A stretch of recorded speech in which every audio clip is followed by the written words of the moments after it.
Okay. How are we doing, guys? Hello. Ew, I hear the replay. But hi, how are we doing? Hi, Linda. Hi, Mocha. Hi, Madeline. Hi, Repeat. Hi, Mimi. Okay. Hi, Nico. Hey, y'all. So Mimi's being a little and Mimi thinking that she's funny. But okay. Repeat daily, I'm doing good. Sorry guys if I sound dead. I took a nap. I took a nap very early. Like a lot earlier. And then I still haven't fully recovered from it, so Mickey's being a little alpha, so you think this is funny? Mimi. I swear to God. But okay guys, as you can see in the title, we're playing Tiny Bunny, but the real story. So guys, I have a confession. I actually already read the prologue before yesterday. I read the prologue a long time ago when it came out. So that's my confession. Sorry, but still, that's okay. Anyways, we're just gonna get right into it. I'm the alpha, I'm the leader, I'm the one to trust. Oh my God.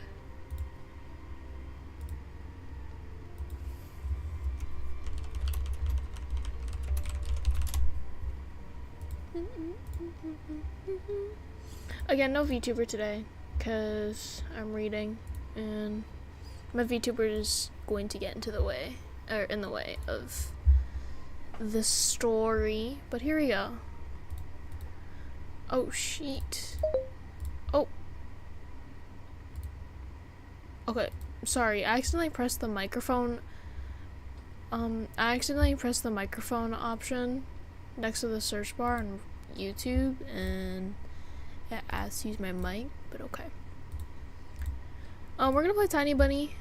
I haven't played the actual story yet, so yeah. Oh, okay, it's downloading. There's a Chinese translation. Oh my gosh. Guys, stream might get a little pixely, a little chunky, but okay.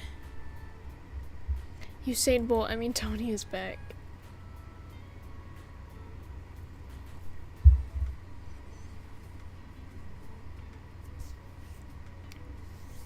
I got one shot today, I don't need $10 more. What? Sorry I couldn't make it last night. It's okay, Ferret. That is completely okay. Guys, don't apologize for not coming to stream. It's okay. Alright, just come in here. Just talk. You know? Oh shoot, I forgot to take the prep screen. I forgot to take the prep screen off.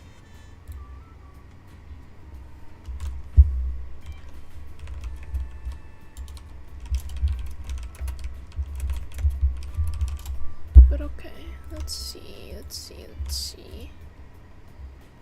I was spamming stream emojis with whoever's also doing it. Bruh. Stream is gonna get a little girthy. Oh my god. Also, guys, I might be making random sounds of me in pain. Because I got a shot today and my left arm is very sore. So I'm not excited for what it's gonna feel like tomorrow. So maybe guys, if the pain is really that bad, I might not be able to stream tomorrow. So guys, you just need to, okay. Anyways, let's play Tiny Bunny. Shots are nasty, I hate them, for real. I mean, it's not like, I'm not really in, like, pain.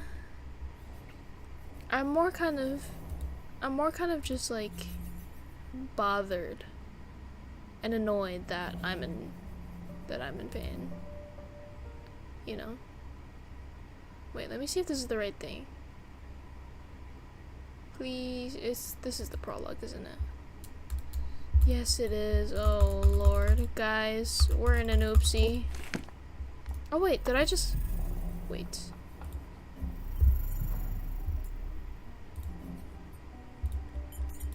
Wait, what? Oh, there's voice acting! Что я говорила? There's voice acting! That's so cool. Okay, wait, guys. Let me share my screen.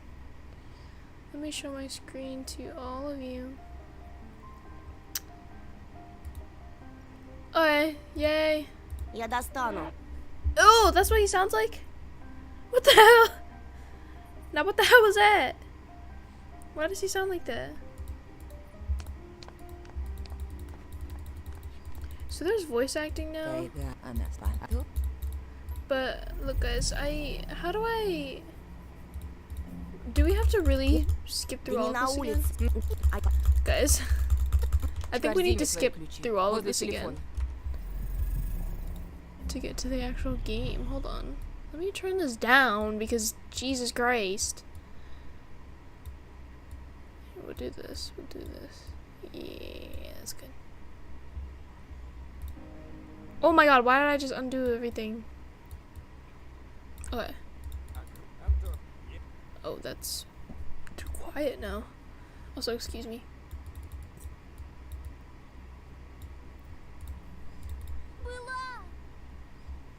Guys, this is a new experience, but... So you're telling me I didn't have to read all of this last night? You're telling me I didn't need to read? Told you it was Russian? Yeah, it is Russian. Why does that noise come out of Tony's mouth? I don't know. Guys, we're gonna speedrun. We're speedrunning. We're speedrunning. We're speedrunning. We're speedrunning. We're speedrunning. Oh, goofy eye running. Okay, we're speedrunning. Guys, we're speedrunning. Oh yeah? Oh shit! What the hell? I wasn't even paying attention. What got in the chat? What happened? Let me rewind that. Anyways. Let's speedrun, speedrun. Yep, the police. Yep. Guys, I'm still so upset that I had to read. Bro, freaking. Oh, I have to do this again. Whatever, just. Okay, let's just go to the kitchen. Let's tell her. And then, yeah, boom. Look at that. I'm cheating, guys. I know it. I know it. Okay, we're gonna take the glove because that's what we did last time. I'm only doing that because I don't want to ruin, like, I don't want to change endings. Guys, do I get an auto clicker?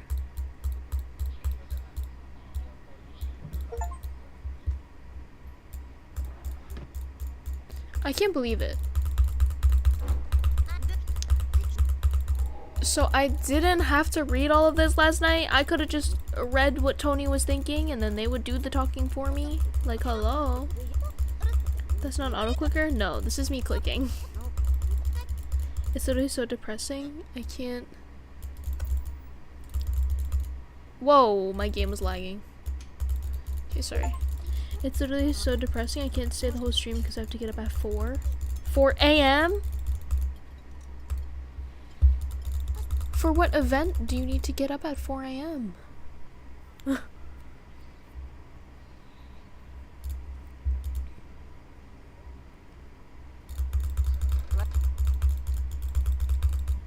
Oh, shit! Oh my god, I missed it. Hold on, we gotta go back. Hold on. Okay, hold on. Okay, now, guys, okay, now we're in the real thing. Okay. I didn't notice how I fell into slumber. Wait. Let me see. What doesn't look familiar?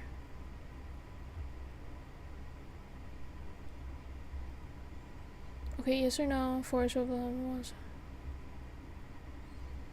My thoughts were like annoying flies that entered my head before becoming weak and tangled. I didn't notice how I fell into slumber. It has come, after all. The day I feared the most. The first day of a new school term. New school, new teachers, and most importantly, new classmates who I always have trouble connecting with. Like most other kids with glasses, probably. I forced myself to get out of my warm bed. Dad would usually drive me to my old school, but this morning, the bedroom of my parents was silent. Did they sleep in? Maybe it was a good thing. I don't want to get the daddy's boy reputation from day one. My parents were probably still tucked in, dreaming about the good old days when everything was so simple and easy. Sweet dreams, even if far removed from reality. I silently sneaked out to the first floor so I wouldn't wake up anybody, especially the peacefully sleeping Olya. I did my best to step on the middle of every floorboard. I used to play like this even in our old apartment. If my soles touched the spaces in between floorboards, it counted as stepping into lava. The clock was spurring me on with his hands. I need to hurry, faster, faster. I was too fast, so I needed to circle the hallway once again. Boiling lava was bursting out of the cracks between floorboards. I needed to watch my step to survive at any cost. Hippity hop like a frog jumping on the molehills like a fearful bunny in a grove full of wolves. This shit creepy as hell. What? 4 a.m.? You gotta wake up at 4 a.m. for school? Jesus Christ. Tony's such a main character. I have school tomorrow, so I have to go to bed. Good night. Good night, Linda. Guys, you could totally watch this stream while you're sleeping. Or like watch the stream to fall asleep, because I'm just gonna be reading. So it might be relaxing, honestly, if you think about it. Mickey, there's something wrong with Madeline? No, there's not. Blood Moon, stop. Look, Blood Moon, I'm just gonna keep it very, very real with you. Please stop bringing up what happened. Okay, it's very clear that Madeline doesn't want to talk about it either, and you're talking about it, which is, like, making things awkward and bad. So, Blood Moon, please. I would but have screen time? Damn. I'm gonna get brain SFX. Oh, okay. Okay, chat. Here we go. I made a sandwich in the kitchen, shoved it down my throat, and drank down with cold tea. My appetite was as good as if someone being led up the scaffold toward a guillotine. Guillotine? Guillotine. I can't believe I said guillotine. My fault. I lowered my gaze and saw that one of my feet was standing on 2 floorboards at the same time. Burnt to a crisp, huh? I moved my foot. Disgusting little snakes writhed in my belly, the fear of getting hit and being called nasty names. The clock clicked. I need to go. It was dark outside, fitting for an early winter morning. This darkness never fully left the houses around here. I took my time tying my shoes, buttoning up the puffy down jacket, trying to delay my unpleasant exit into the semi-dark, into the unnerving unknown. I rubbed my glasses for good luck, though I couldn't remember a single time these thick pieces of glass brought me any good fortune. Oh, freak no. The sky was akin to a giant bruise. On the east side of it, a black cloud was swelling up. It licked upstairs from the sky and extinguished the rising sun. I can make it worse, but okay, Mickey? What? Blood Moon, what? Darkness was plastered all over the treetops. The cautious cries of birds got tangled up in the thicket. I locked the front door with a long key that I wore around my neck. My parents made me wear this noose, afraid that I would that I, being a total klutz that I am, could lose the key otherwise. The wind whizzed on the other side of the gate and invited me into my new life, toward dubious adventures, and tagged alone like an old buddy pushing me in the back. Wide shadows that pines throughout covered a third of the clearing. Upon reaching the edge of the forest, I hid my nose in the coat's collar. I was squeezing through the thin firebreak, my hair ruffled up and my back hunched over. I thought I saw something, sorry. Tall trees stood on both sides of the tiny trail. The snowy blanket rustled under my feet, and the canopy of the intertwined branches above my head cut me off from the already sparse starlight. Then I had no plans of moving away from the forest. In this darkness, trees reminded me of shaggy old women that smelled of burial earth, their trunks turned into cracked, wrinkled faces with holes in the middle as their mouth. If I lost focus even for a moment, mold-covered witches would drag me into the forest's depth. Then, my parents would be walking around these parts, screaming my name, but the dead can't answer the living. Oh, damn. Or can they? Not the grandma flashback. Oh my god. A sense of panic was growing in my chest. I was fine with Dad carrying me into the school in his hands by now if it saved me from watching the darkness rise up in the ravines like black dough. It felt like someone jumped into the bushes behind me, so I turned around. As soon as I started walking faster, I heard the snow squeak behind me. The forest took a deep breath with its giant lungs. The windfall cracked. The wind and the birds were left behind in the field. Now I could only hear the forest creak. I walked, listening closely, and the unseen presence grew stronger. As if someone was following me, trying to match the pace of my footsteps. I turned my head so fast it made my neck crunch. A tiny trail behind me disappeared into the darkness. Tree branches overlapped, forming a natural tunnel. The question escaped my lips and dissolved into the unending creaking sound of the wooden idols, the pines around me. Why did I think going through the forest alone was a good idea? I'm either going mad, or someone had intentionally lured me away from home. Distant lights granted me a smidgen of hope. A country road! I ran there as fast as I could, as if afraid that the trail will shrink. Clawed hands will grip me by the shoulders, turn me around and make me look at the faces of hungry forest denizens. In the end, nobody stopped me. I almost flew to the decrepit wooden bridge, disbelieving my luck.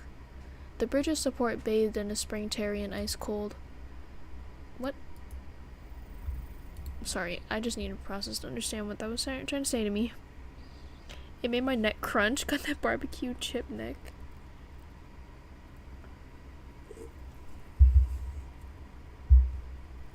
I'm creeped out. No, same, ferret. Mickey, this looks like an old TV, but it's a movie without colors. Oh, a movie without colors. Yup. That's how they got rid of his sister in the game. Bruh. I put my hands on my knees and looked up at the forest, then snorted, trying to calm my breathing. Also, Madeline, I hope that wasn't a spoiler. I hope you didn't actually spoil it. The thicket was pretending to be asleep. It looked peaceful, lifeless. The remaining part of my commute lied through a snow-laden road, illuminated by sparse lamplights. I chased away bad thoughts and ran as fast as I could, from one circle of light to another, seeking protection from electric lamps. Just like in that game, where you need to be the first to proclaim, "I'm protected." What? There's a glossary? Oh, they added a glossary, so I know what all these are. Okay. It's just in this case that protection was flimsy at best, with darkness writhing outside its bounds. Oh, good night, ferret. Then I noticed something remarkably eerie. In a place where the light from an inclined lamp couldn't reach, a hairy, crooked shadow came alive with a guttural roar. Oh, nah. It almost felt like its features deterred light. Its unnatural pose instilled fear. My eyes almost popped out of their sockets as I stood there, blinking, trying to chase away that illusion. But the shadow didn't disappear, and even got closer. My insides were gripped by horror. I stepped back and almost fell into a snow pile. The black silhouette, on the other hand, straightened up and addressed me in a sweet voice.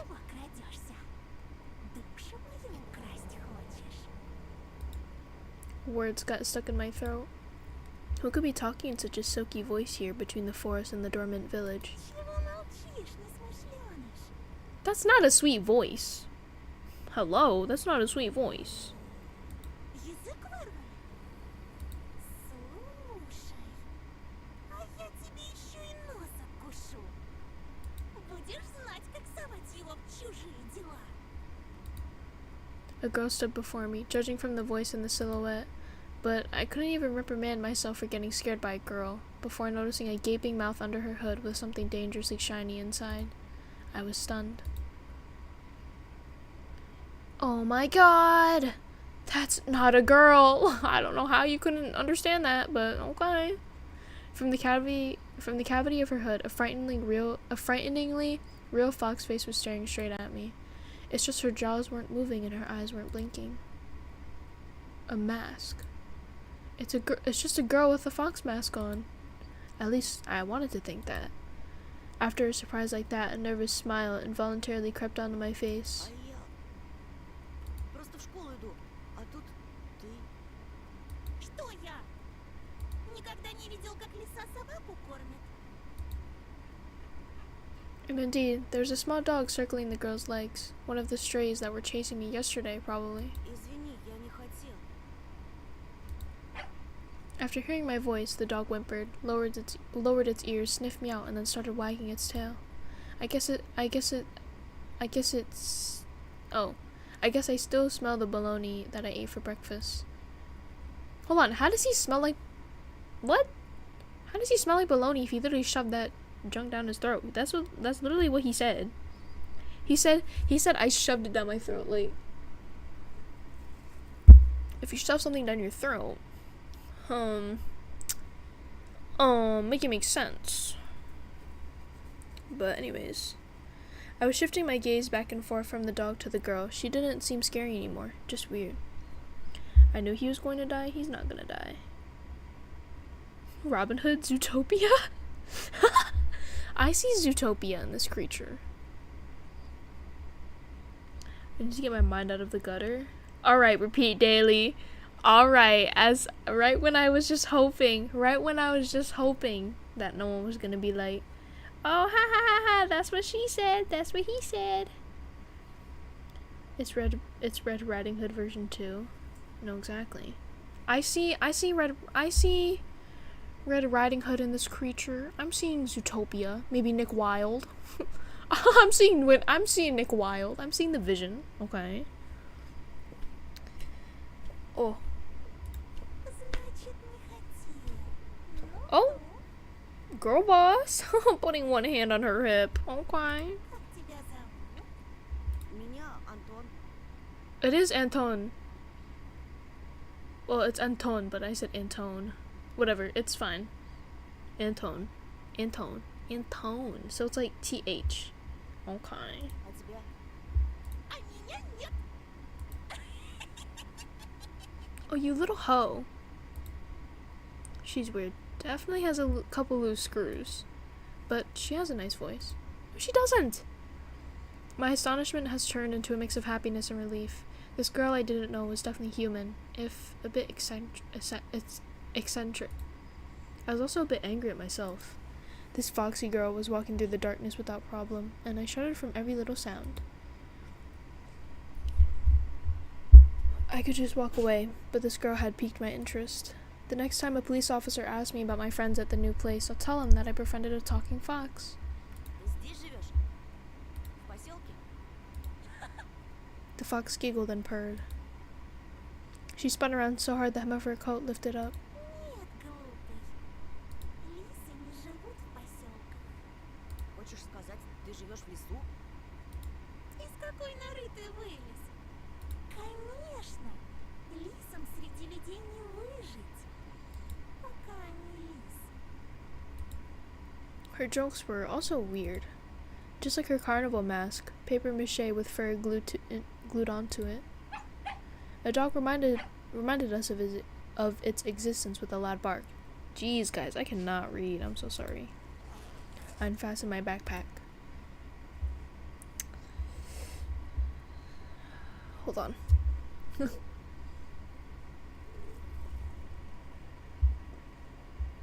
Okay, sorry. I needed that sip. Let's get a chat break. Slay Queen, she's on her way to file her third divorce. Help. Again, some style, please. This ain't 2014. This is 2000. Should I call the 24 because we're close to the next year right now, or should I still call it 23? Yeah, I don't know. Nice furl. No, oh, nice voice. Girl, that's a dog toy. No, literally. Oh my god, the emojis. Help. Fox in the nail. Oh my god. Y'all are too funny. But okay. Dad would sometimes throw food in there without my knowledge. Cookies, apples, or even my favorite crab sticks. He called it a gift from the bunny. The stray strolled toward me with mincing footsteps, with a pleading look in its eyes. The fox did definitely treat it to something, but it was probably still hungry. Зачем ты так вырядилась с утра пораньше? На утренник идешь? The girl shrugged, throwing silvery snowflakes off her nose, and her human form along with them, turning into a genuine beast. A real fox. Agile, cunning, dangerous. Oh, damn! Back up! Back up! A moment of hesitation and you'll be ripped to shreds. She'll tear you up and gulp you down without breaking a sweat. I couldn't help but just stand there as a stump. Until I heard her calm, melodic laughter hidden underneath the beastly mask. Bro, why is he talking about this thing like that? This is not calm or melodic. Видел бы ты свою маску, сладенький. Sweet. Did she just say sweetie? I got embarrassed, went right up to my hair roots. We'd seen a fox in a zoo once when we went there with Dad, but it had patchy fur. It was gray and skinny. But this girl was a fiery color and furry, just like in fairy tales. I was still rummaging through my backpack. My fingers that were searching for the dog's treat stumbled upon some soft crumpled object. Ничего. Скоро проснутся настоящие звери. Спроси-ка лучше у них, где они взяли свои человеческие лица. The girl's shadow was dancing in the lamp's light. The dog yapped in agreement. I freaked out and dropped my finding in the snow without getting a proper chance to examine it. Cold wind instantly covered the hole it created with snow. The dog rushed to dig it out, wanting to get its treat, and the fox just snorted.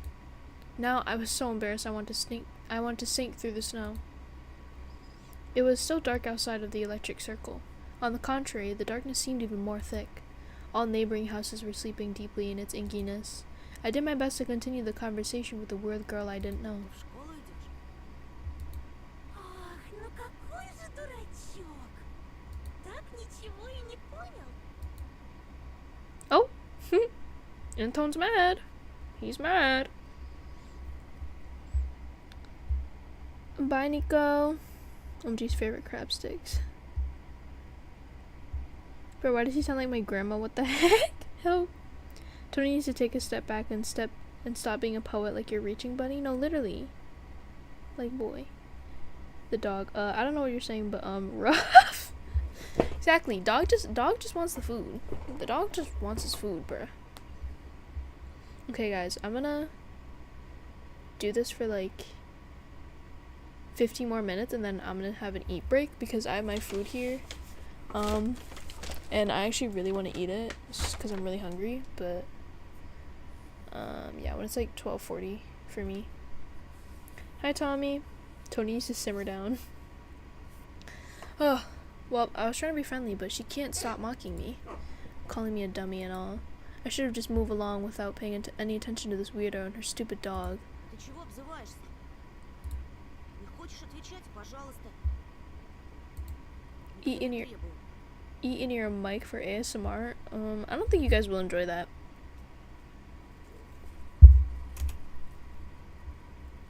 Still, something froze me in place, tugged me toward the dark figure. A mysterious appearance, her voice that was velvety and just languid enough. Bro, honestly, I don't care if I'm reading these words wrong. I've never heard these words before in my life.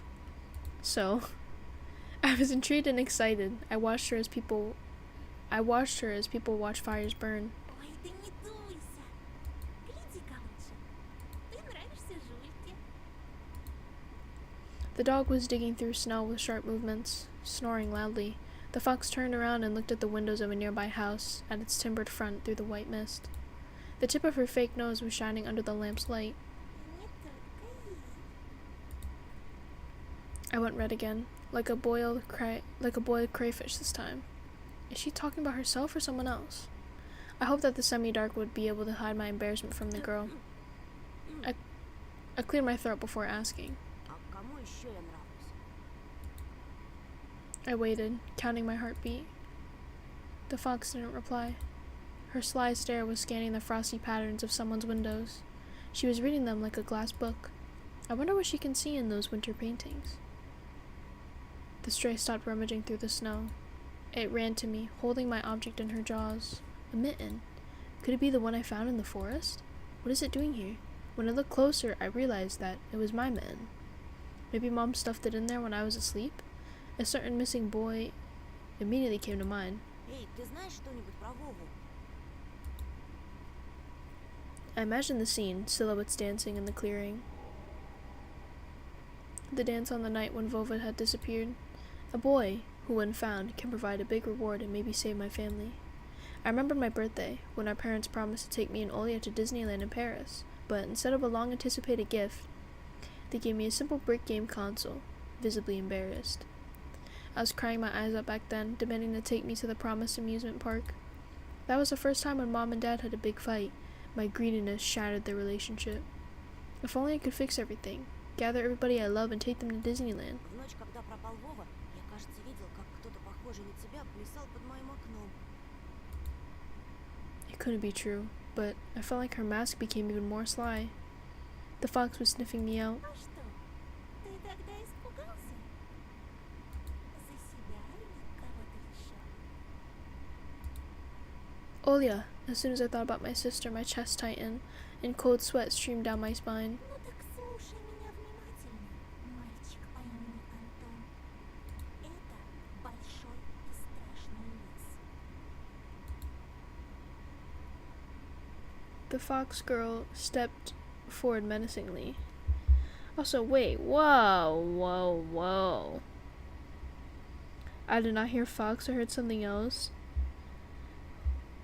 Repeat daily. What did you hear? I would enjoy ASMR. You see, you guys say that until it actually happens. Like, I've eaten on stream so many times, and I've rewatched VOD, and it's like a lot louder than I think it is. And it's also a lot louder than you guys think it is. Look, you guys say that you need it, and then once you actually get it, you're like, oh, take it away. Like, hello? But anyways. The fox girl stepped forward menacingly. Damn, back up! Единственный его обитатель. Другие звери уже знают о тебе. I'm actually gonna turn the voices up louder very fast, cause I can barely hear them. Берегись нас. Этой ночью мы опять придем. I shouldn't have talked to this evil in child form, I thought, panicking. Пока ты со своей семьей будешь спать, подкрадемся близко-близко. Макарену! Чё? Эй, Макарена! Oh, you little hoe. You think this is funny, bruh? You think this is funny? What the hell?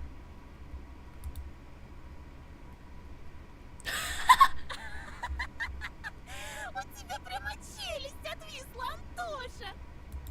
Видел он меня ночью у своего окна? Ага, как же! А ты случаем не местный дурачок, нет? Ха, меня не отпускают гулять так поздно. Здесь, знаешь ли, дети пропадают. I touched the plastic frame of my glasses, puzzled by her silly joke. She got me scared to death. Ой, да не тереби ты окуляры свои. Я раньше тоже близорукой была. Лучше послушай меня. Может быть, ума наберешься. Лисичку как обычно называют?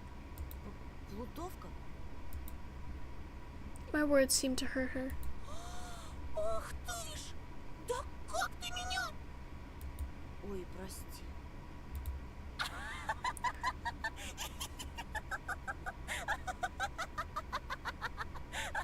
girl. I'm trying to read. Damn. Her laughter was akin to the jingle of a pair of silver Да bells. шучу я! Конечно, плутовкой. Если ты ловкий и смелый, не боишься с плутовкой водиться, я, так и быть, помогу разыскать этого Вову. Ты же неспроста его ищешь, да? I shrugged in reply. Her insight was alarming. Знаю, почему дети повадились соваться в наш лес. Порой там можно найти много всякого интересного. Я вот однажды нашла целый сугроб конфет и купалась в нем. Да так, что челюсть слиплась. A pile of candy? I couldn't deduce whether she believed in what she was saying from the tone of her voice. I showed her another smile. A fake one this time. Посмотрите-ка, какой недоверчивый. Ну-ну, а что ты на это скажешь? She held out her hand in a furry mitten. There was an assortment of sweets in her palm. In the city where I used to live, sweets like these were sold at markets or in kiosks. I saw my favorite bubble gum in a vivid wrapper among the tasty treasure. A familiar name was written on it. Turbo. A triangular fox face poked her nose toward me. Угощайся. У меня их полные карманы. Do we take it? Chat, are we taking the candy? Hi, Wami. Chat, are we taking the candy or are we refusing it? You see, when we take the candy, there's a 95% chance that we fucking eat it because we're stupid. Do we refuse it though? Do we refuse it? No one look it up, by the way.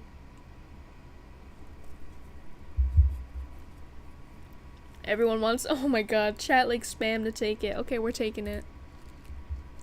I accepted the treat and catching a whiff of the girl's smell, fur, fireworks, and citrus, the smell of holidays. My fingers tingled while I was carefully unwrapping the gum. Peachy aroma entered my nostrils and something else. Something unfamiliar but pleasant. The fruity cube ended up in my mouth. I started moving my molars, chewing the gum. It tasted like your usual Turkish gum, only my tongue went a bit numb. I couldn't believe my luck after opening the insert.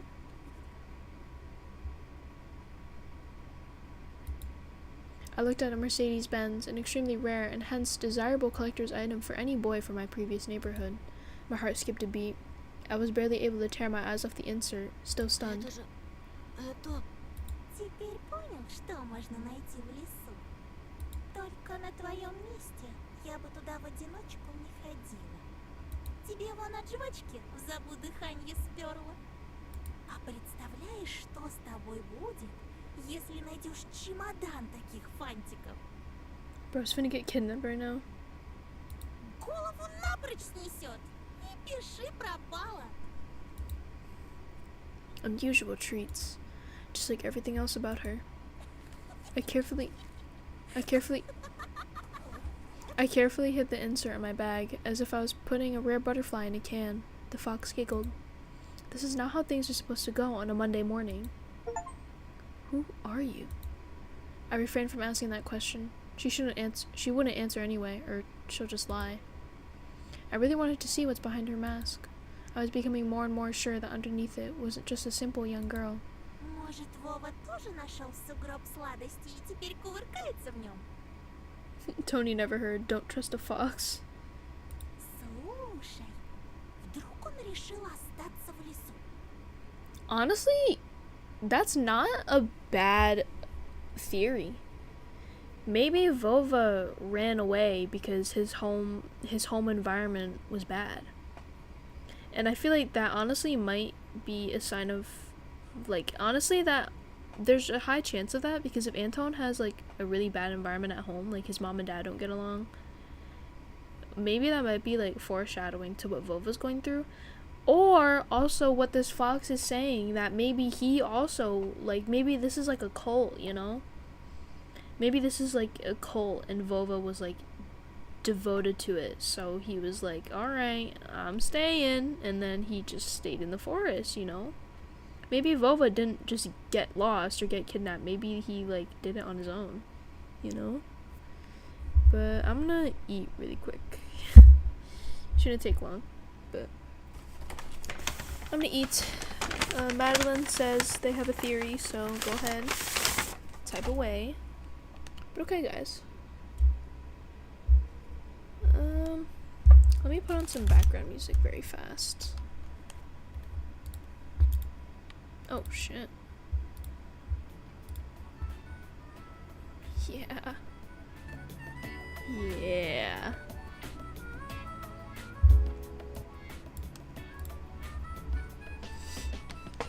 Oh boy, ASMR time.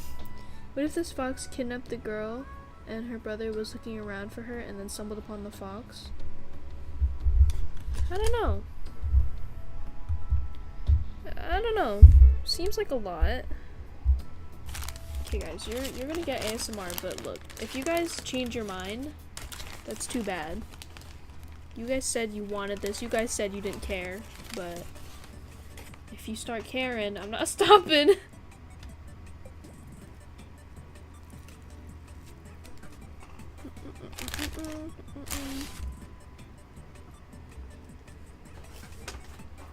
I'm just eating a sandwich, so I feel like you're not even gonna hear anything.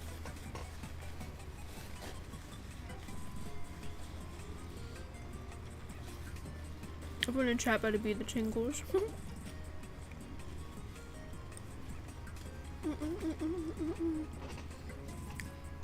Look guys, if I was eating Cinnamon Toast Crunch, you definitely would have gotten some good ASMR. Do you play Roblox? Yes. I do play Roblox, Tommy.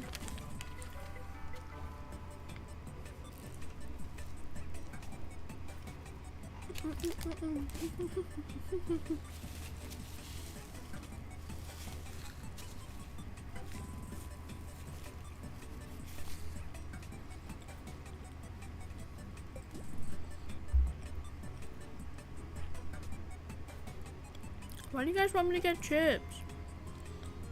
Come on. Do you like FNAF? Yeah.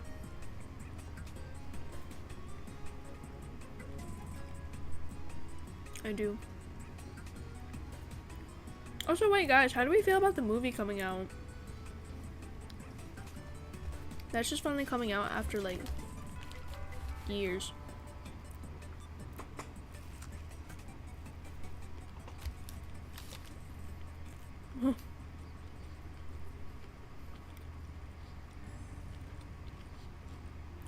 I'm excited. Okay. I'm pretty excited too. I don't know why. Cause I don't know. I'm one thing I'm scared about though is that like I'm just scared that the production team like rushed it. Cause it kind of seemed like they were done with filming like very fast. But I don't know. I still have high hopes. I'm excited. I'm definitely gonna go see it maybe like a week after it drops in theaters because there's gonna be a lot of people. Yeah, there's gonna be a lot of people coming like the first week of release, so I don't know if I can handle all that. But yeah, are we gonna go see it, guys? Are any of you guys gonna go see it in theaters? Because I think it's gonna drop in just theaters. I don't know if it's gonna drop on anything else until after like a month or so.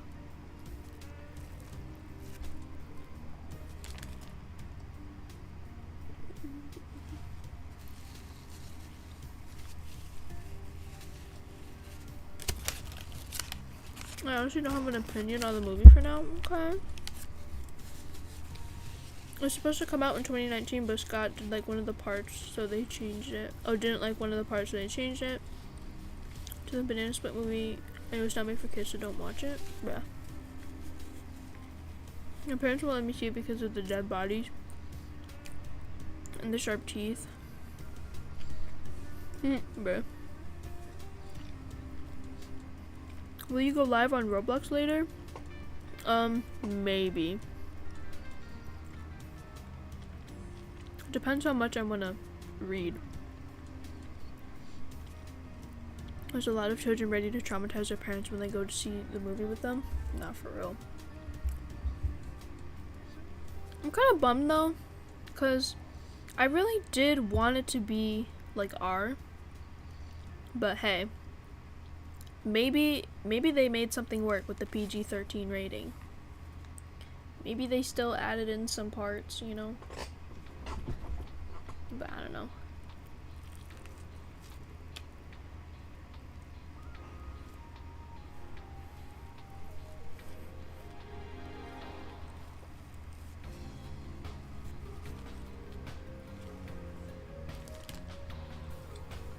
What kind of sandwich are you eating? A turkey and provolone sandwich. It's very good.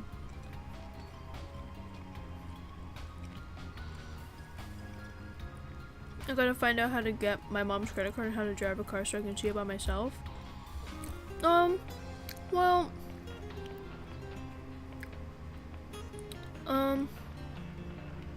you might get in a lot of trouble.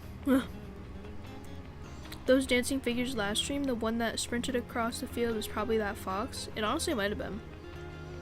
Hi, Julie. I'm having I'm eating right now, but I'm gonna get back to the game soon.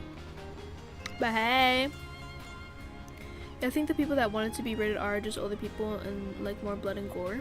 Well, I feel like the thing though is that like that's what FNAF is. Like that's the lore. The lore is gory, you know. I think people are just worried that there's gonna be like no sign of lore, but I'm pretty confident with the production team. I think they can make something work. Well, I think they made something work, so hopefully.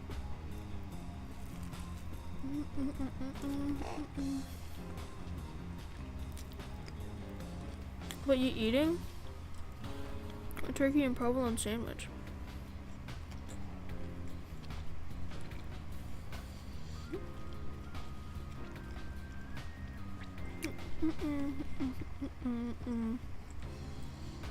For some reason, chat really wanted me to do ASMR, but bruh. Can you tell me about your childhood? There's nothing interesting about my childhood. I'm not an interesting person.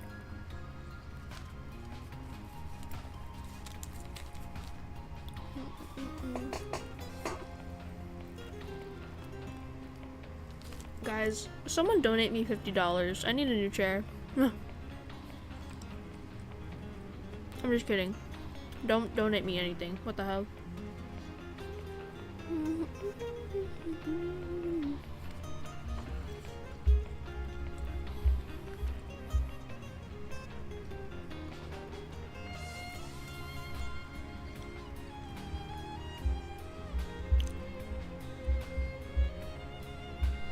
Wow, guys, I like cannot breathe. I'm like swallowing this down. I'm like engulfing. Do you have any pets? No. I'm gonna go charge and maybe back, okay? I do not have any pets. I used to have a pet fish. And my dad used to have a pet cat, but I wasn't alive, so.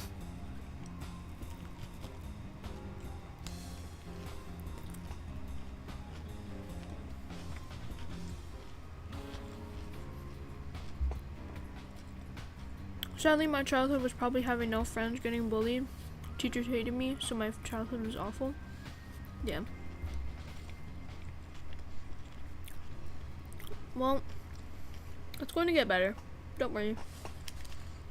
When you're done with school, I think you'll love life a lot more.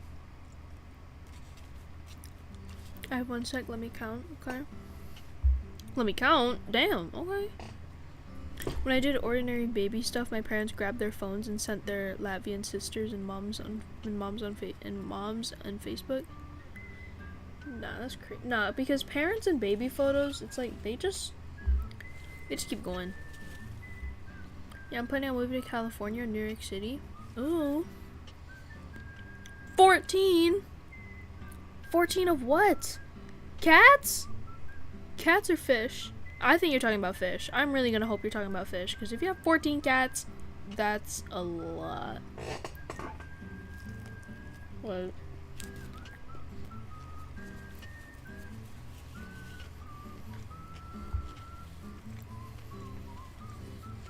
I'm not talking about their age.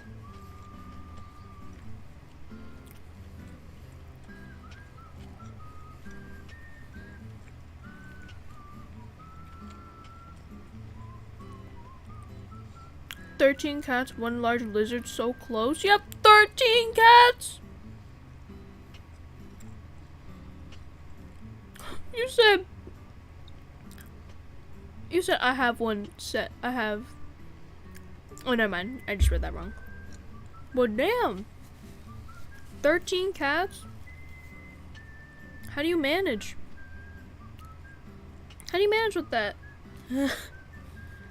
How do you manage? How does your household manage that?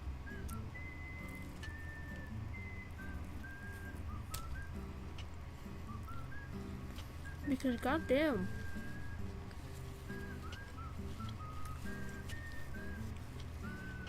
See, I love cats, but I feel like 3 cats would be my limit. Maybe 4.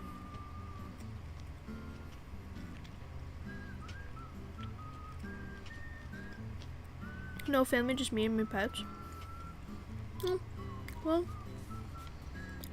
if you can manage properly in that house, in that lifestyle, then go for it. But damn, at least you never get lonely. I mean, at least you'll never get lonely, because you always have a cat. I feed them steaks. Damn, cats can have steak. Is it like cooked steak? Well, yeah, probably cooked. Because you probably would have said something else if it was raw.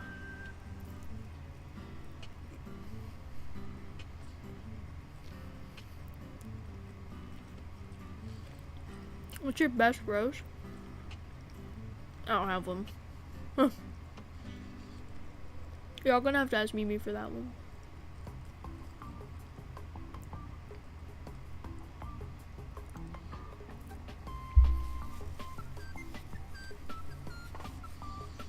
For me, is cyberbullying. Wait, huh?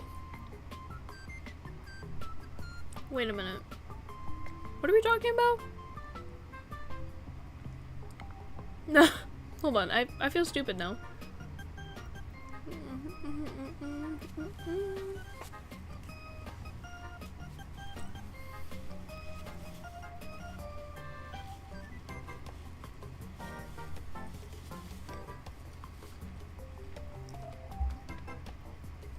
Okay, cool. How was your day? Mine was great. I touched grass. You should too. Damn.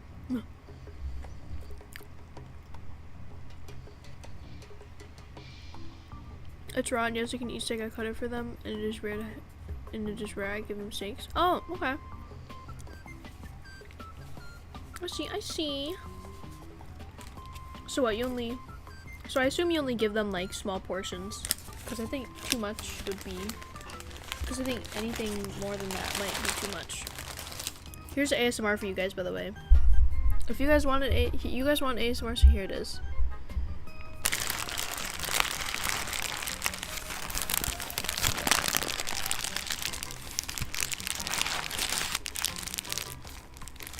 Okay, that was me crumbling up a wrapper. Hope that was good enough. Yeah.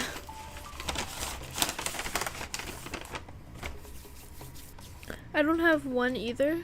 My friends and I mainly go back and forth saying you're built like, and I say the most horrendous thing we can possibly think of.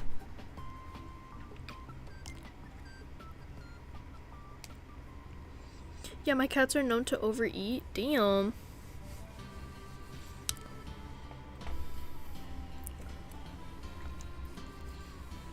Oh, you fixing your typo. That's okay. Don't apologize for that. It happens all the time.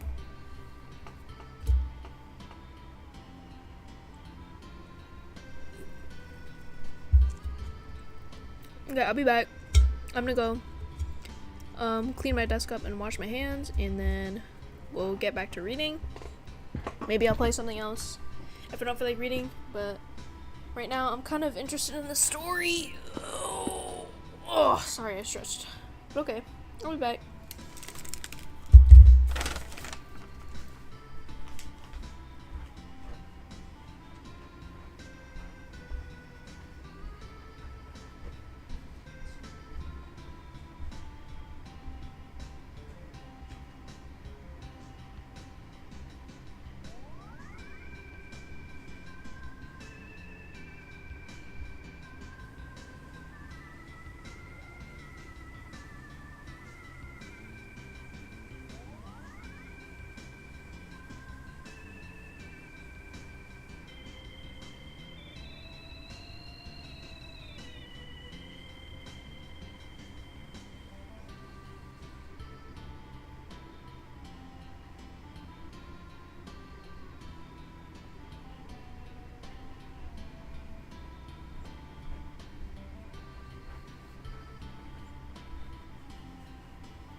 Okay, I'm back.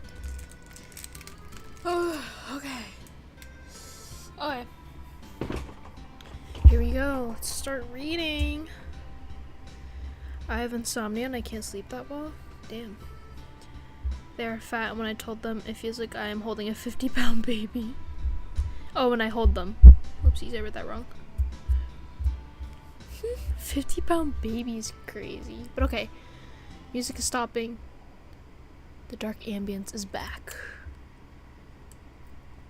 We're gonna turn some things up very fast. We are going to turn the music up just a little. We're gonna turn sounds up a little. And we're gonna turn voices up all the way. I think this is good.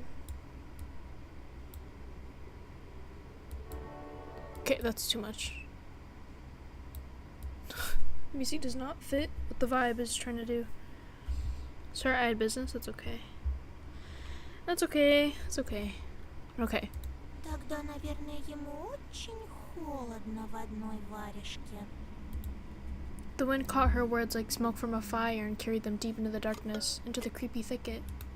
The trees behind me creaked with their bony branches. Или с ним что-то случилось в пути. Что-то страшное. The forest reacted to her words, became alive. It sniffed me out, perking up its ears just like a curious beast. The fox girl pierced me with her eyes again. Дикие звери? Это, по-твоему, страшно? Ну, не знаю. What did I miss? Oh, I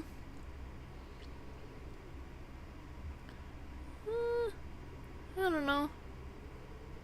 You didn't really miss much, I feel. It's just, I honestly can't really sum it up for you because a lot happened in the prologue, which is counting towards what you missed. But for this chapter, you didn't miss much. The VOD is on my channel, by the way. But I think you should stay for this live stream before you go over there. Wink, wink, wink, wink. But yeah, the VOD's up on my channel.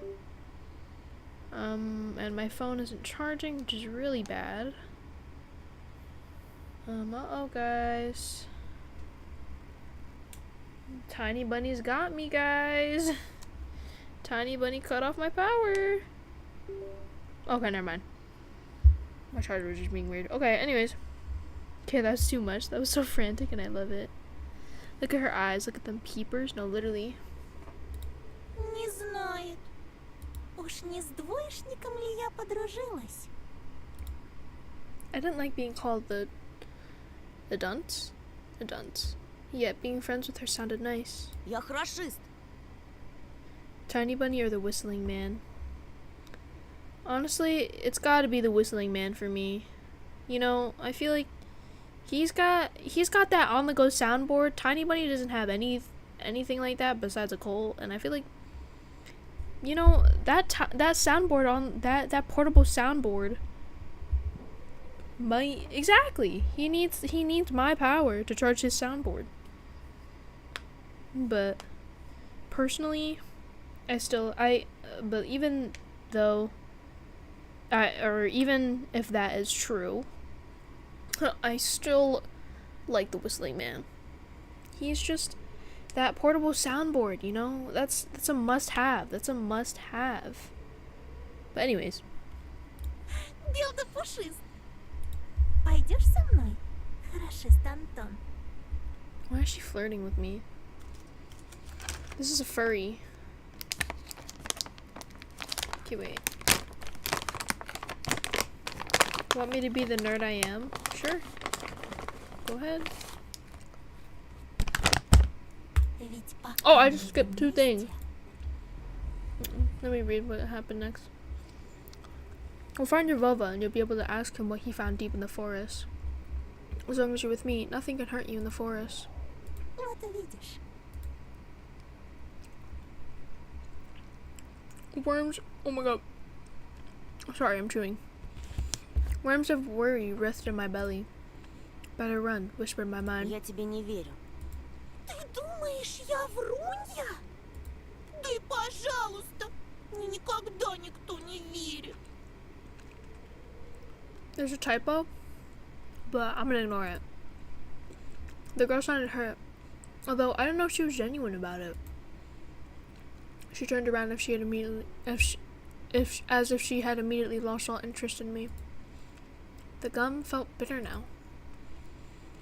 I remember my dad's favorite saying, "Where are your manners now? Where are your manners, son?" Indeed, this fox was kind to me. Не обижайся, пожалуйста. Лисы бывают и добрыми. Ну, как в сказках. Мне бы только понять, что ты за лиса.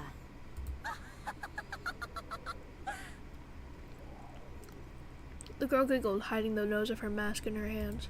Тогда пойдем со мной в лес, и ты все обо мне узнаешь. Но не сейчас, а когда рассветет. А то тебя, бедного, всего аж потряхивает. Того и гляди, кондрашка хватит. Ай да, провожу тебя до школы. After hearing this, the dog barked in agreement and stopped messing with the mitten. I leaned in trying to grab the piece of handwear that almost ran away from me. Ну, если тебе по пути... We went toward the school in the lost dawn. Here and there, the lights came on in the windows of houses we passed, as if their inhabitants were sending us warning signs. Silhouettes lurked behind curtains, dogs let out occasional barks. Spirals of gray smoke rose from chimneys, TVs bustled, and dishes changed in kitchens. Or clanged. Oh my god, I don't know how this all changed. Sorry. We watched the village slowly arise from its slumber while carefully treading the snow-wheel trails. I walked in the left one, and she took the right one. The dog was following right behind us. I expected the fox to bring up something weird again, but she stayed silent all the way to the school, as if playing with me some game only she was privy to. Privy to? Whatever. She would only giggle from time to time when the dog sneezed from the snowflakes that fell on its nose. I was the first to break the silence. Так как тебя зовут? А, ну конечно.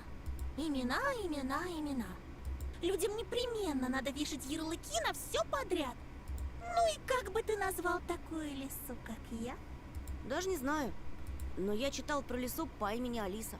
А что? Я не против. Пусть будет Алиса. I couldn't understand if she was joking or not. I turned around as if looking for an answer from the dog, from the dark sky devoid of dawn. My silent questions were left unanswered. Hi, Purr. Hello. The school's outline was already in our sight. A giant brick box stuck in the endless night. Lights in its windows didn't bode well for me. The warden trees were guarding the schoolyard.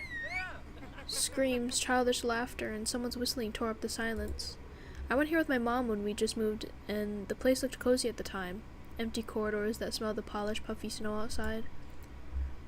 Oh, damn.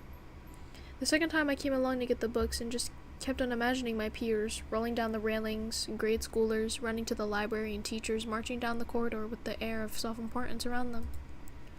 High schoolers were smoking at the entrance, in track pants and wool caps perched on their foreheads. Their appearance destroyed the last of hopes for a cozy school. Their stingy eyes and the teeth, yellow from nicotine, their smirks, all of it had the same gloomy effect as the cloudy winter morning. Absorbed by my thoughts, I completely forgot about my companion.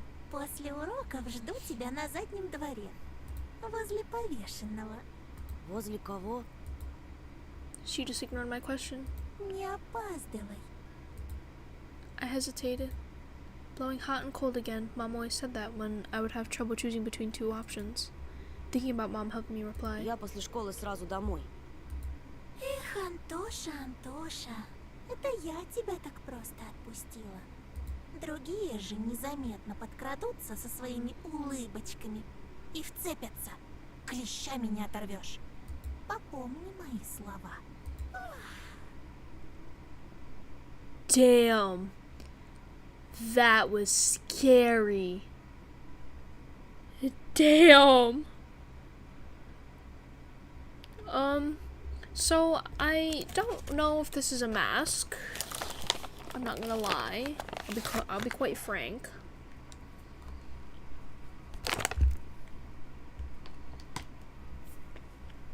The fox opened her mouth in a wide yawn. What kind of trick is this? Someone running in the distance called out my name. I instinctively turned around. Oh! Why?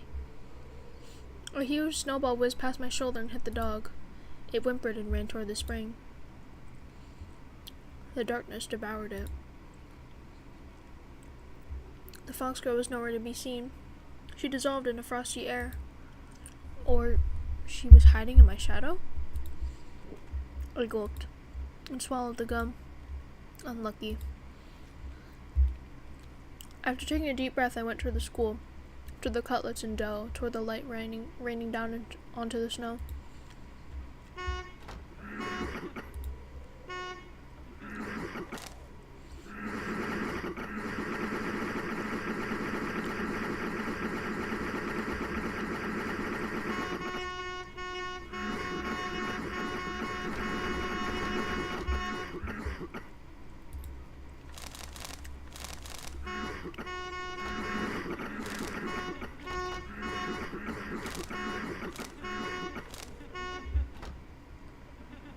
Stop being annoying. There's a fresh-looking Volga parked nearby, with one of its front wheels perched up on the icy curb, black like Sooth, as if it was straight out of the horror story Dad loved to tell me when we hid in the attic during a thunderstorm. I remember him always wearing a sad smile while mentioning the black car that snatched children. He would say, "It looks like a funeral car on the inside, white curtains and all, and it has a DSC in its license plate." Do you know what that means? Death to Soviet children. Funny, I was born in the USSR too. Whose nest is this, I wonder? A thieving magpie? Or magpie? Then it probably has all sorts of shiny things in it. Pieces of colorful glass, bottle caps, polished coins, or child braces. A tall man was standing near the gate, puffing out clouds of smoke into the wind. He didn't look like a teacher. Was he a PE guy, maybe? Oh shit, he's looking at me. I carefully studied his face that looked like it was cut from a piece of granite, and his hair lip that was holding down a cigarette. He's playing around with the car keys and staring back at us. The light from the cigarette was reflected in his eyes that were sitting deep in his eye sockets. I froze in place. The hulking man lazily tore his eyes from us and walked toward the road. A buzzing crowd of upperclassmen with their winter hats tipped to the side. I'd better not draw their attention.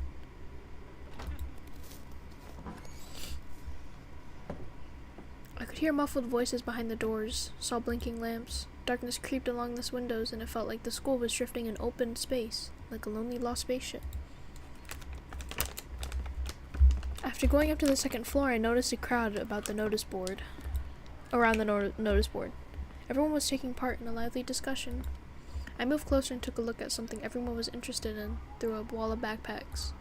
There was a piece of paper with something printed on it, glued to the left of the notice board.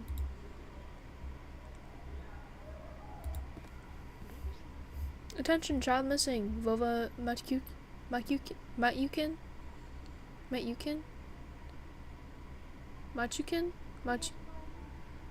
Oh, I don't know. Sorry, I don't want to butcher that. Child missing. Vova. That was his name. A 4th grader. On that grainy print, Vova looked dead, with a black mouth and dark, empty eye sockets. Could it be that the darkness dwelling deep in the forest invaded his pores and mutilated his face? A plastic toy gun couldn't protect him from the whispering branches and the howling wind. Empty eyes of the lost boy pierced through my soul, as if pleading. Wait, I wanted to read it! Whatever. Unable to meet his stare, I turned around and rushed to the window, took a seat on the windowsill. The corridor was slowly filling up with children in groups of few. Nobody paid me any mind. In the darkness of school toilets, child voices were hammering a nursery rhyme.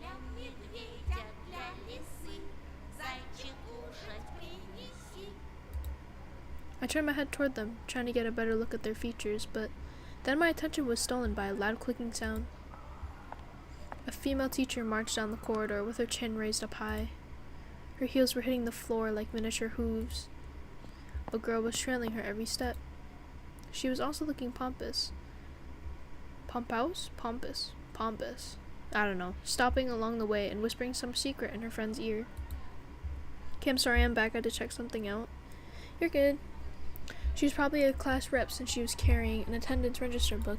Екатерина, возьми, пожалуйста. The teacher opened the classroom door and the crowd of children swarmed in, screaming and pushing. Out of all of them, a tall red-headed fat boy caught my attention. Well, damn! Didn't have to slander him like that, what the hell? His face was full of blisters. He looked like the insides of a pomegranate. A bad feeling risen up the hair on the back of my head.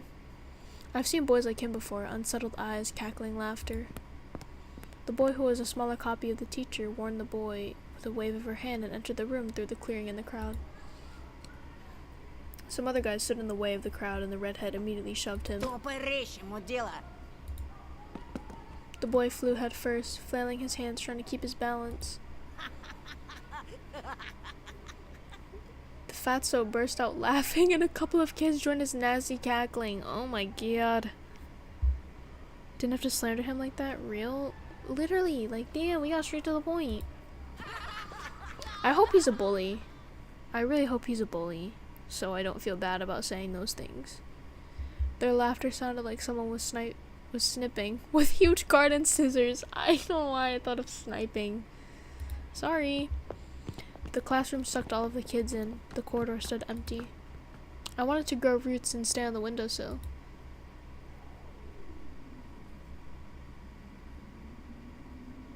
Just a handful of lampposts outside were battling the darkness, writhing like fluorescent fish in the black ocean. Maybe I can still run away? Go outside, dissolve in the dark. I imagine myself running through snow, how it squeaks under my boots, and how I'm becoming lighter and lighter with every step. The ringer's trill blew that illusion away. I tore myself from the window with great effort. Oh, excuse me, that's probably really loud. Then took a couple of deep breaths, trying to at least calm down my mad pulse, and entered the classroom.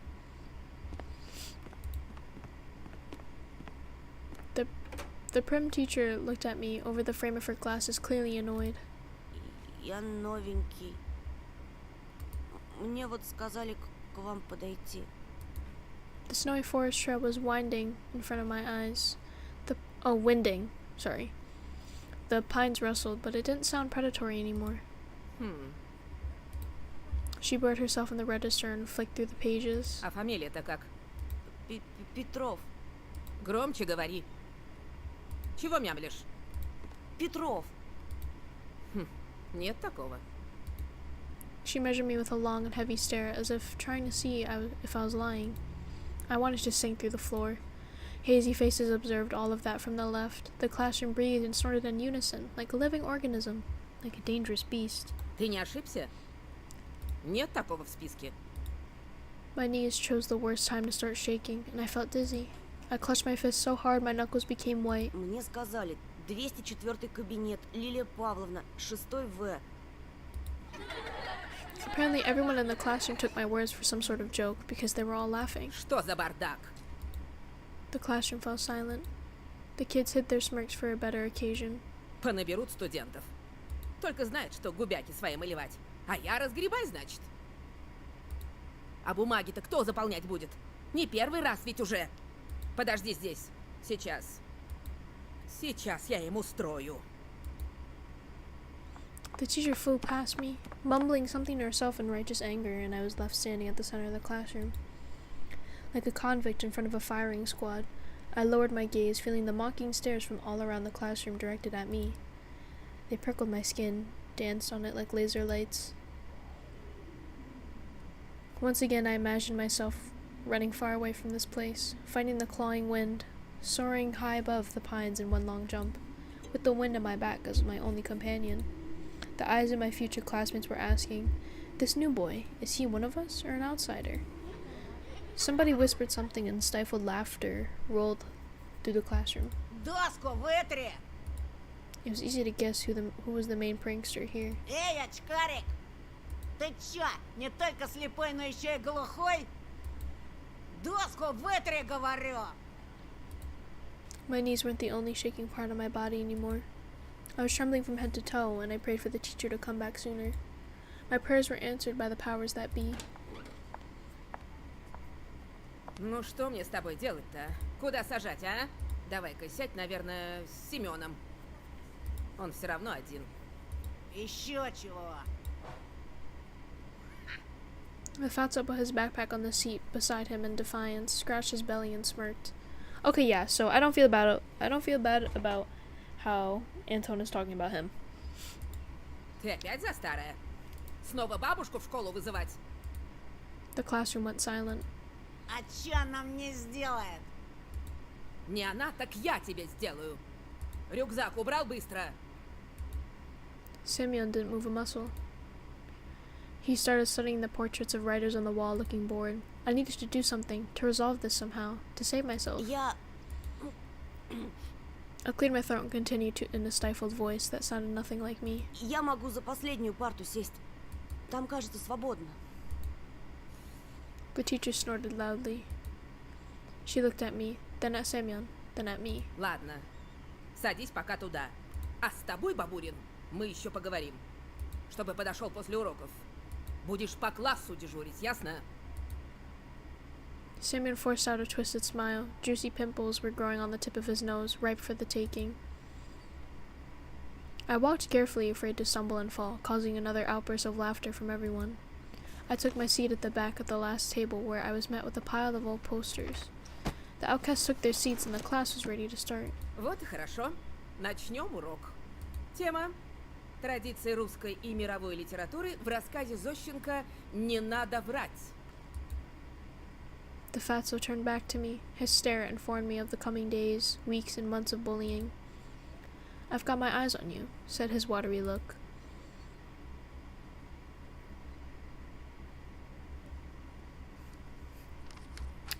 Let's see.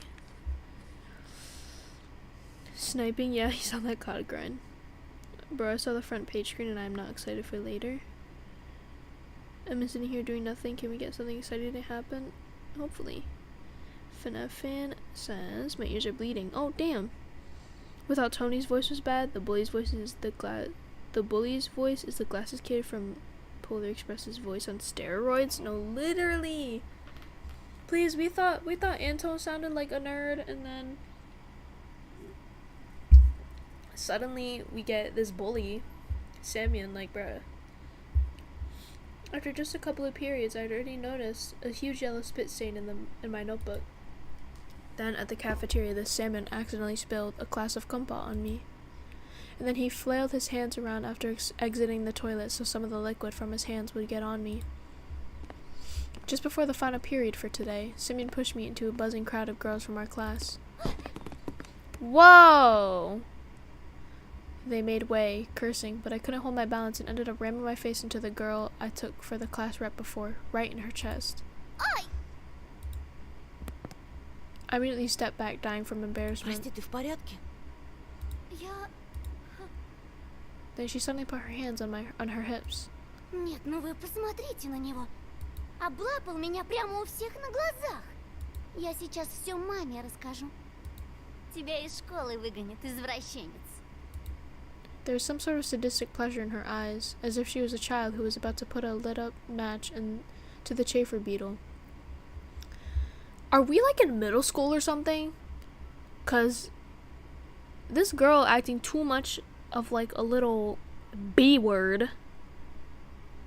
Like if we're like sophomores or like freshmen, like I would be very surprised because this is crazy. Isn't he 12 and in 6th grade? Did they say he's in 6th grade? Is he? I honestly don't know. But I'm really hoping this is not like in high school. That's all I care about, which I don't think it is. When he was talking to the cop. Oh yeah, he is. Okay. Damn, Repeat Daily, you paid more attention to the story than I did. Damn, I was just reading. I feel like when I read, I don't like actually retain what I read. Like I barely remember that conversation we had with that fox. Я нечаянно, меня толкнули. Все видели. Слепых среди нас нет. This girl's a little hoe, bruh. Little B word. She stared at my glasses while showing me a creepy smile. I started. Sorry, I did move my mic. I started to fume on the inside, but Simeon's laughter cooled my head. Толкнули? Чё, правда? He swaggered up to me and enveloping. I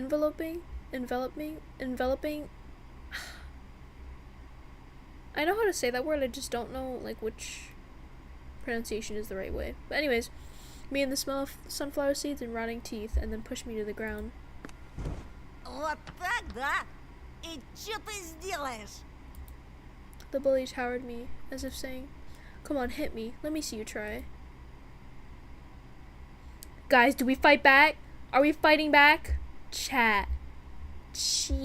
I think we're fighting back. I think we fight back. What the hell? I'm not gonna let this little bully me. All right, I think I need to get my get back. Okay. Lovely angle. My memory's either fantastic or just absolute garbage. So real. Guys, I think we fight back. Let's go, World Star. We're fighting back, right? If I get one more person to say fight back, we're fighting back.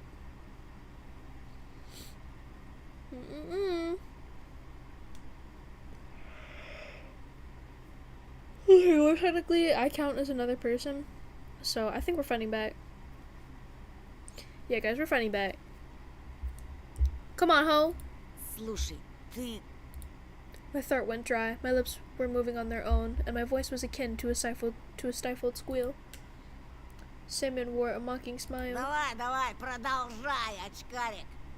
Чё примолк-то? Нам всем очень интересно.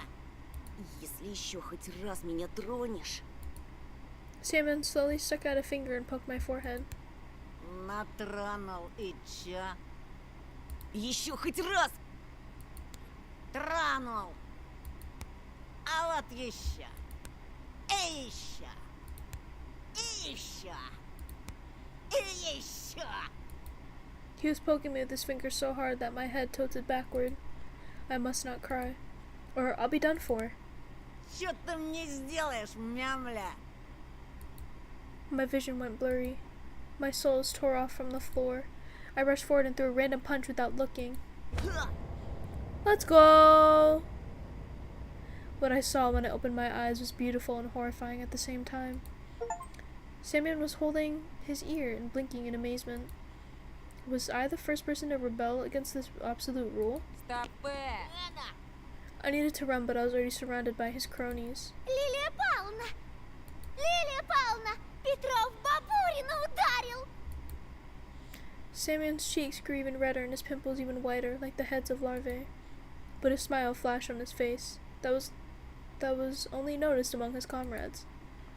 He got really close to me. The smell of rotten teeth washed over me. Тебе пиздец!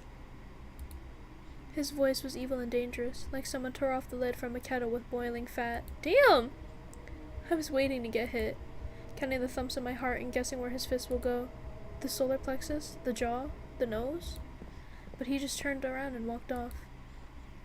A thought, cold and sober and extremely rational, popped up in my head. I'm going to get killed today. I was late to leave the school after classes on purpose. Simeon didn't attend the last period, so I was hopeful. What if he decided to dodge the cleaning duty and ran home, forgetting all about me? I heaved a sigh of relief, like someone on death row whose execution was delayed by a day. But I didn't let myself forget his tone, his vengeful gaze, and his scary, electrified smirk. While the other students were leaving the school laughing loudly, I was pretending to skim through my books near a window. I was staring outside, nervous. Simeon was nowhere to be found in the front yard or near the school gate. I didn't really believe I was lucky, so I decided to be extra cautious and stayed for some more time in the corridor that was gradually getting less crowded. All of the bustle moved to the first floor. There's a skeleton peeking out of the biology classroom. Some jokester put a cap with the American condor on its head. The sound of running water were coming from the bathroom. I was the only person left in the whole school. I'm not alone, a sudden thought came to mind. I remembered the missing boy. His portrait was on the notice board near the schedule. Okay, let me actually try reading this. 10 years old, grade 4. He left his home on January 5th, around, what is that, 6? Or no, wait, 12, 1, oh wait, 12, 13, yeah, wait, 12, 13, 14, 15, 16, oh no, 4. So that's 4 a.m.? Or no, that's 4 p.m. Yeah, I think that's 4 p.m. And never returned. Was last seen at the bridge over the Smaraldina River. He's wearing an orange coat, and why does it feel like his eyebrow got a little jankier than last time? Why does it feel like his cat got scarier? Guys, wait. Guys, wait. Well, I think he's gonna say something about that. I remembered his smile. Him looking at me. And the fact that he's most likely already dead. Привет. Oh, damn! Don't fucking scare me like that. I shuddered and turned around. Wow. At first, my eyes stumbled upon the black violin case. Then I noticed a girl from my class was holding it. Wow! She sat in the first row of the second column. I could swear I caught her looking at me a couple of times. And I was taking glances at her myself. Sometimes it just feels so nice to look at something pretty. The spring, the sky, or a girl that's not in the crowd that laughs at Samuel's jokes. And she wasn't whispering the dirty laundry of other people to Katya. She spent all the breaks just like me, staying in the classroom and looking in the window or drawing something in her green notebook. Здравствуй. Okay, let me read chat really fast. I haven't read chat in so long. Hi, Lou. Sorry I did not read your chat. But hello, Lou. Hello, hello, hello. Welcome to the stream. Welcome to the stream. Samuel is such a little shit. So real. He's finna tell on Tony. Go to the office and get the principal stupid.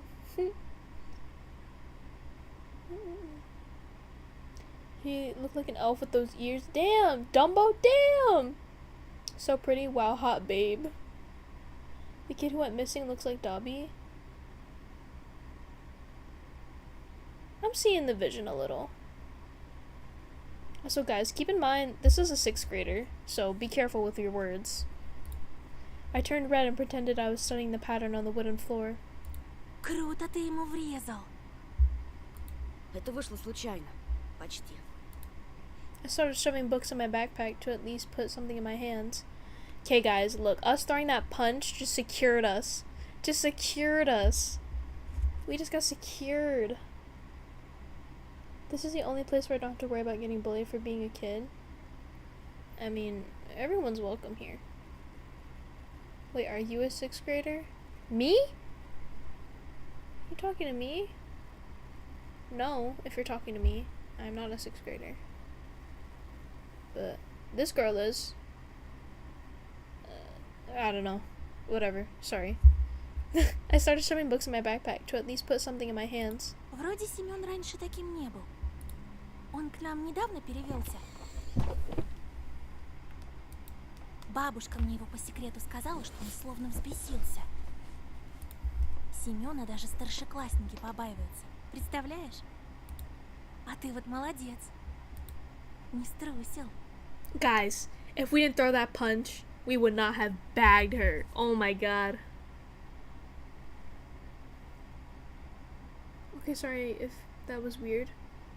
Oh, you're asking for me? The timing was awful? Wait, the timing on what? I'm not a 6th grader, by the way. I already said that. Wait, sorry. What is going on?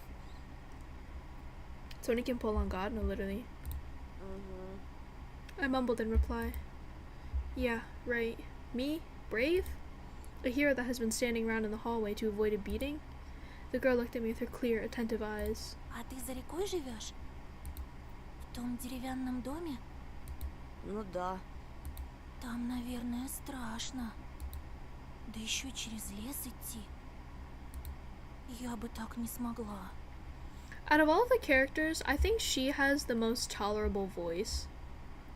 Like I feel like I could listen to her talk a lot. I shivered at the mention of the forest. I thought of intertwining branches, of a snake-like trail of endless darkness that spread like mold among the crooked trees. So I straight up lied. Да не так уж там и страшно. А что тебя так пугает? She smiled after a brief pause, as if brushing off a daydream. Да так, ничего. Меня, кстати, Полина зовут.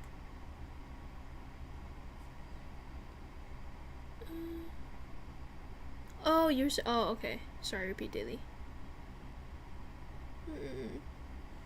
My name is Polina, by the way. А меня Антон. Oh, she already said that. Sorry. Ну, это я знаю. Слушай, Антон. Her name is so pretty too, not for real. Tony, just major W's. Major W's. Alright. But chat, let's not mess this up, okay? Let's not mess this up. She stumbled as if trying to decide whether she should continue. А что ты делаешь после школы? My chest felt prickly after her innocent question, yet somehow it felt pleasant. Ничего такого. I stumbled and didn't finish my sentence. No! Oh shit. Oh, okay. Oh shit. Oh, okay. We're okay. We're okay. Oh shit, something's in front of us. Oh my gosh. Elisa's predatory smile flashed in front of my eyes. Her playful eyes and the slits of the mask were probably just a product of my imagination, though. What if that fox girl is waiting for me after the school? Or was it another of her weird jokes? I wonder if she's hiding a big red tail under her coat. I suddenly got covered with beads of sweat, like after PE class. I wanted to take a shower, as if thinking of the fox girl made me dirty, soiled my clothes, lured me into the forest embrace. У меня сейчас занятие, скрипка, а потом я свободна. Дедушка мне репетитора нанял. Наш учитель музыки, он же скрипач, а здесь, в поселке, ему некому преподавать. Только мне. She waved her free hand in the air, imitating the movement of a bow on violin strings. I could almost hear the music. I chased Elisa out of my head. I looked at Polina's lips, catching her every word, and was frozen from the unusual sensations. They were warm, soothing, and tingly. It felt like I was very small, and the feelings were immense, and they couldn't fit inside me. Тут говорят, что у нас в поселке маньяк завелся. Раньше со школы меня всегда дедушка забирал, но в последнее время ему не здоровится. I snuck a glance at Volva's photo. See, doesn't he look more menacing? I feel like he looks scarier. Wasn't the cat looking away? Guys, chat, don't gaslight me, because he definitely looked a lot like more innocent. Especially that damn cat too. That cat looks fucking scary now. Like, what happened? He literally looks like Dobby, but scary. His eyeballs were studying me. Oh, that's so... Oh my god, looking at the cat is giving me shivers. I don't know why that's so creepy. It's more creepy when it's animals, I feel. His eyeballs were studying me. His lips were wearing black lipstick. Just like the portrait on his gravestone. Ты не подумай, я не трусишка, просто мне кажется, что с тобой будет безопаснее. Aww, that's cute. That's cute. Антон, ты сможешь проводить меня до дома? There it was. Finally, everything that I read about in the adventure books, everything I dreamt about, was seeping into my life. A mysterious crime, a beautiful stranger, and a heroic duel. A duel. Oh! Damn! Don't do that! Thinking of Salmon instantly sobered me up, returned me back to earth, and I started shaking under my feet like a deck of a ship. If only I could rise to the occasion in front of Polina. Because no matter how brave I was trying to act, it was obvious for both of us that I wouldn't be able to stand a chance against a big guy like that. And him knocking me out won't even be the worst of it. And the part is that Polina will see all of that. And she'll laugh at me like everybody else. No, I don't need help. No, I don't need anybody to see me in such a shameful state. Сегодня вряд ли получится. Ты же знаешь, Семён, скорее всего, караулит на школьном дворе. Tony, you're messing this up. Tony, you're messing it up. You're messing it up. You're messing it up. Лучше мне с ним разобраться лично, по-мужски. You're messing it up. Глупости какие. Polina brushed off some hair off her forehead and I sensed a weak aroma of blackberry. Polina was like water when you were thirsty. You gulp it down and still wanted more. Okay, that was kind of weird. That's kind of a weird description. Chat, let's just pretend that was normal. They finna hop out the poster. I remembered the summer evenings at the country house, the fire's pungent smoke, the berries hanging over our fence from the neighbors, and a soft cover of pine needles under my soles. Alright fam, I'm finna have to head out considering it's 11:39 p.m. Good luck with the game. Remember, drink your food, eat your water, take care of yourselves. You're worth it. Thank you, much love. Bye, Repeat Daily. Thank you for staying for as long as you can. But if you want to, you can watch the VOD to fall asleep. Maybe it's like, I don't know, if you're one of those people that needs like a white noise in the back. But you can do that. But yeah, take care. Those few peaceful days when I felt completely safe. My mom resting in the hammock, my dad putting meat on a skewer.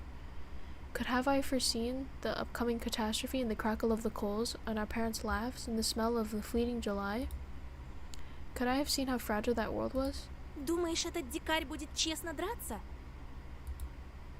Со своими дружками набросятся всем скопом, опомниться даже не дадут.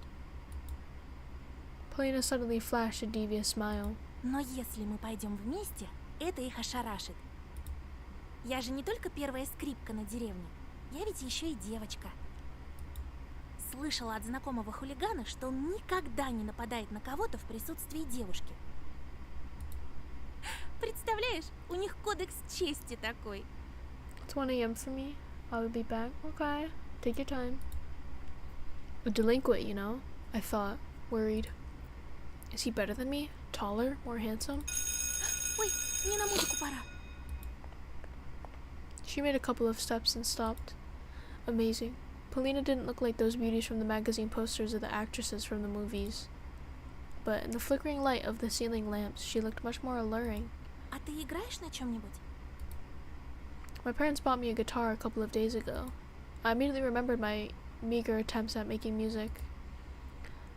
A minor, E minor, change. We're all waiting for change. Oh my god! That's crazy! That's crazy, guys! Oh my god, that's crazy! Wait, that's crazy! That's crazy. Ready? A minor, E minor. You should probably do like a G.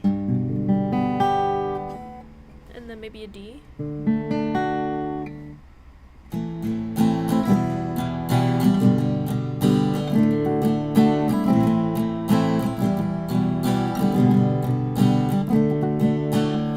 There you go. It's not that hard, guys. It's not that hard. But I've low-key fallen asleep by accident while you've been live multiple times. That's alright.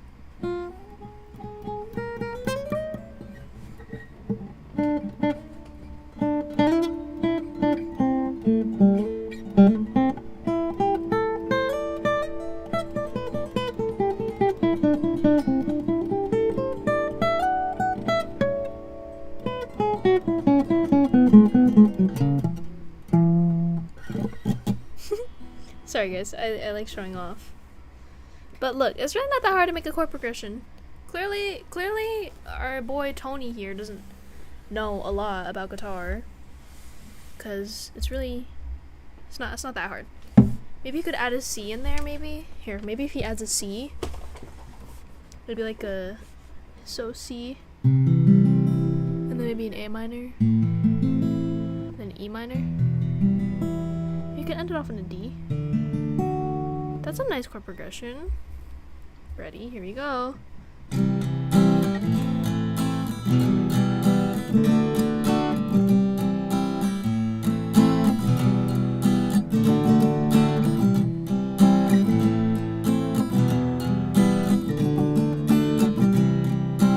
Maybe change it up. See, look at that, guys. Easy. If you just know what chords work together, you got it. Maybe you can add a little seventh, you know? So maybe C, A7, E minor, and probably G would sound better. So let's see.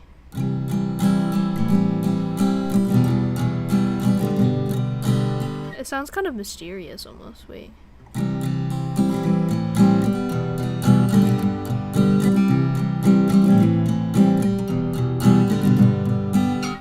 Right? Or maybe a new strumming pattern.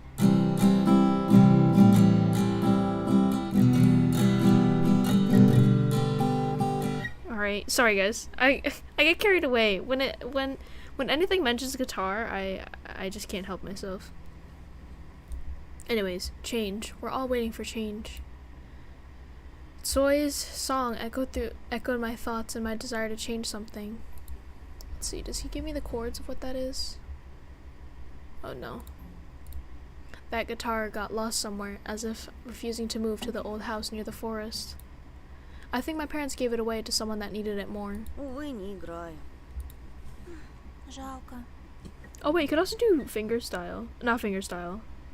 Yeah, that's fingerstyle, that's what it's called actually. It's like, he said A minor, E minor, and then maybe we'll do, okay, so A minor, E minor, then D,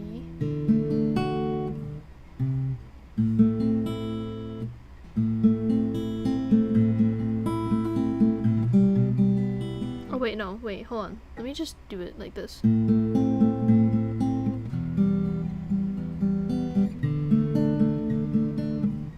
And then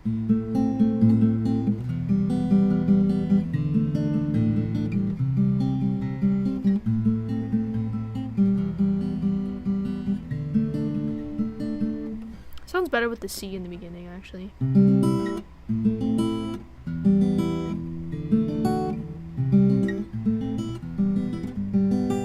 Okay, sorry. Ну ладно, я побежала. Can you do a sister location song? I can do It's Been So Long. Give me a sec.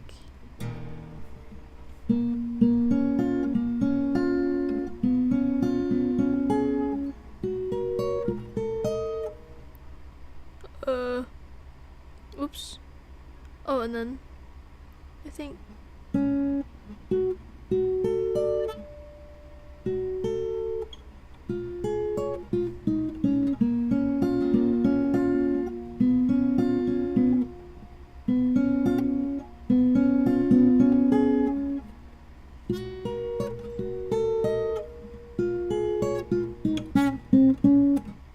there you go. That's it.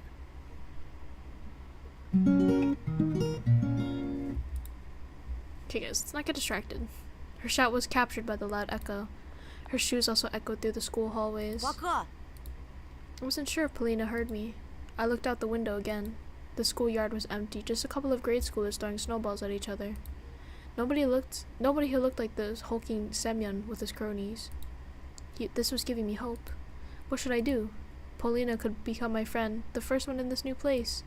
And besides, she may be in real danger of meeting a killer, and I'll be her defender, her knight.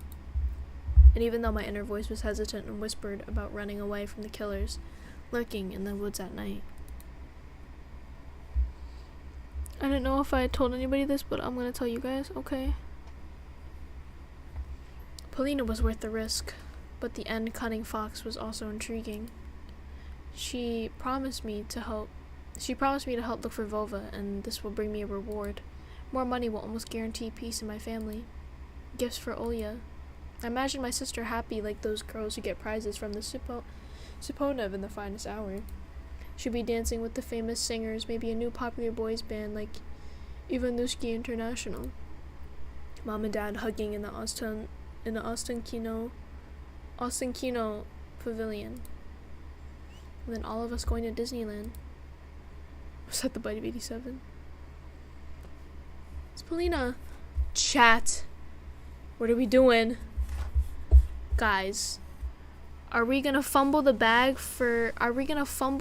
just to find out about Vova and maybe have like a 20% chance of giving peace for our family?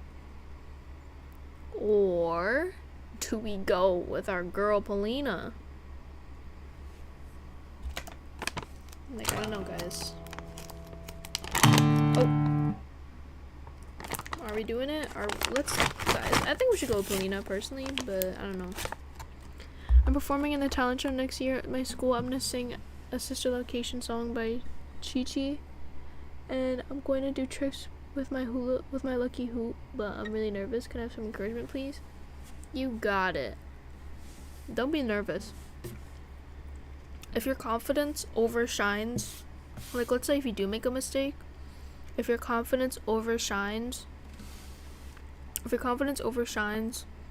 your mistake, you'll be fine. Everyone's gonna love it.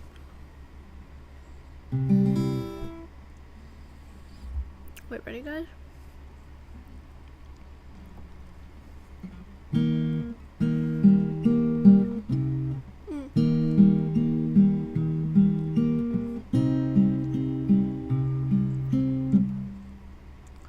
I forgot.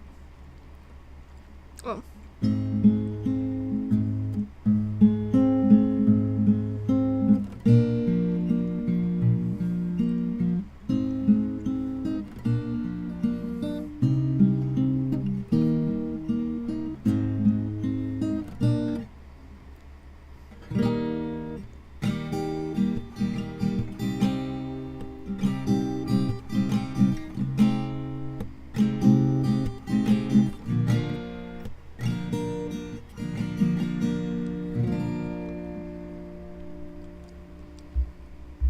Can you play Jonas for a Bite? I can't play that. I don't know how to play that on guitar. I'm gonna go to sleep. Okay. Yeah, but I don't have any friends in school though. And plus half of the school hates me. Well, you just gotta YOLO. Also, fuck it. We're going with Polina. Snow danced in the air outside the window, following the rhythm of the music that was flowing from around the corner. I jumped off the windowsill and started walking along the hallway, curiosity eating away at me. The half an hour I'd spent here waiting crawled at snail's pace. I wanted to see Polina again. See, guys? Look! Look, his eyebrows up. He looks normal here, from afar. The music became louder. It streamed out of the half-open door at the far end of the corridor. My music taste was limited to Letov Shevchuk, the timeless classics and pop songs I saw on TV, along with music videos that would sometimes be put on tapes as teasers before a movie. But this violin melody captivated me. It felt like a master woodcutter, working with delicate wood, a fragile crystal toy, a gust of warm wind. I pressed my cheek against the doorway. Polina was hiding from me in the far end of the classroom, but a shadow that fell on the wall definitely belonged to a girl with a violin. The movements of her bow were so graceful that I felt like I was getting carried away on the waves of music.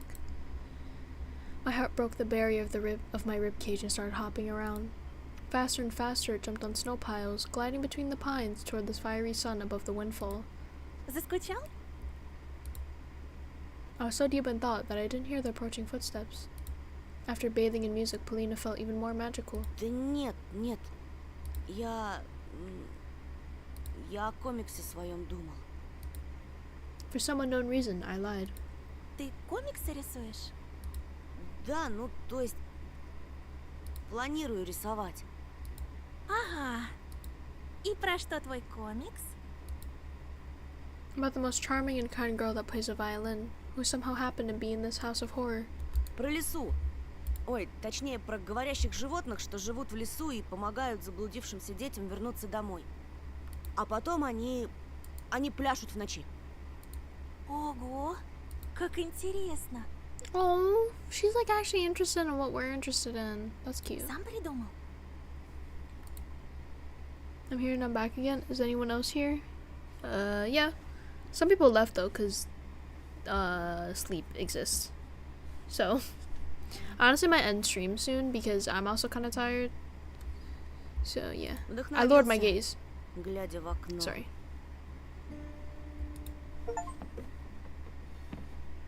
You went on a date with Polina. We descended to the first floor. Oh shit! Why is it dark? Okay. I opened the door in front of Polina. Dad told me how essential it is to be a gentleman. Значит, творческая личность. Hell yeah, guys. We're securing the bag with Polina, alright? This is a rare moment that Anton is ever going to get a girl. So, you know we had to do it. Я догадывалась, что ты не такой, как все. Особенный. Шутишь? Я самый обыкновенный. Это Семен обыкновенный. В смысле, обычный придурок. А в тебе живет нечто доброе и пушистое. Something barked near my leg when we were crossing the schoolyard, interrupting Polina. Не бойся, это Жулька. I stood on one knee and rubbed the barking dog behind the ear. It was frantically wagging its tail like some sort of propeller. I looked around the yard trying to find Elisa, but the fox girl was nowhere to be found, neither in the yard nor on the road. Брось ее! Ты что, она же дикая! Клещей еще подцепишь. Нет, у нее хозяйка есть. Вроде. Polina looked at the playful dog with disgust, covering her mouth with the handkerchief. А у тебя никакой еды не завалялось? Кажется, что-то осталось. Покормим и пойдем, ладно? She took out a sandwich out of her bag and threw it to Joka. The little dog rushed to her banquet, swept away the bread with her nose, and started eating the bologna. Какая привереда. Ешь все, давай. Polina tugged my sleeve, egging me on. Ты чего? Whoa. She replied with laughter. The violin girl had literally dragged me out of the school gate, stifling laughs into a fist. I turned around. Joka followed us with sad eyes as we were leaving. The dog looked especially lonely with the school as the backdrop. And then Polina just stopped laughing. She walked alongside me with a blank stare, completely silent. Нечего паразитов плодить. Her remark turned out pretty harsh. Was it really the stray's fault she had to live in the street? Они потом на людей кидаются. Oh shit. Прошлой зимой такая стая чуть дедушку не загрызла. Какой кошмар.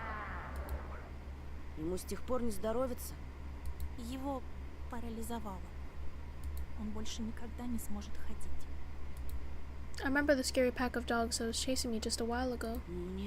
Мне очень жаль. Ничего. Polina showed me another enchanting smile, her eyes half closed. Главное, что мы друг друга поняли. I forgot all about Joka after she said that. Some third graders were throwing snowballs at each other and singing.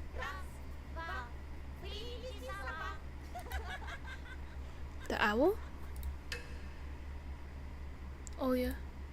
An image of my sister sitting near the window, bored, looking for me in the twilight, flashed before my eyes. I promised myself that I would go home as soon as I escort Polina. А что это за песенку малые поют? Уже второй раз за день ее слышу. We were walking down the main street. Somewhere near, a tractor was grumbling, cleaning snowdrifts. Ravens flew across the ashen sky. A flock of black birds circled above us, like scary crosses that ran away from graves.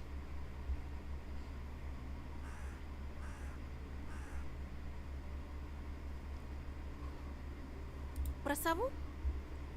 Это считалочка местная. Мне ее в детстве дедушка напевал. Wait, don't assume that Lou is a girl, please. But also, wait, Lou, what are your pronouns, by the way? I just don't want to get anything wrong.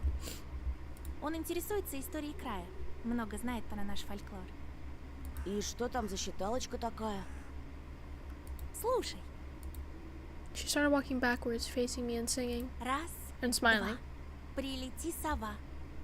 3, 4, 5. Время поиграть. Okay, Lou. Thank you. 6 до 6. Дыбом волчья шерсть. 7, 8. Бьем копытом озимь. Для медведя, для лисы. Зайчик кушать принеси. I thought that I'd already met a fox this morning. Thankfully, I hadn't met any wolves or bears. As I was looking at the girl by my side, I became strangely brave, so I said something unexpected. У тебя красивый голос. Polina adjusted her hair, slightly embarrassed. Спасибо. И что же, это конец считалочки? Принес им заяц покушать или нет? Поди узнай. Спросить не у кого. Считалочка очень старая. It kind of sounds like one person voiced all these characters.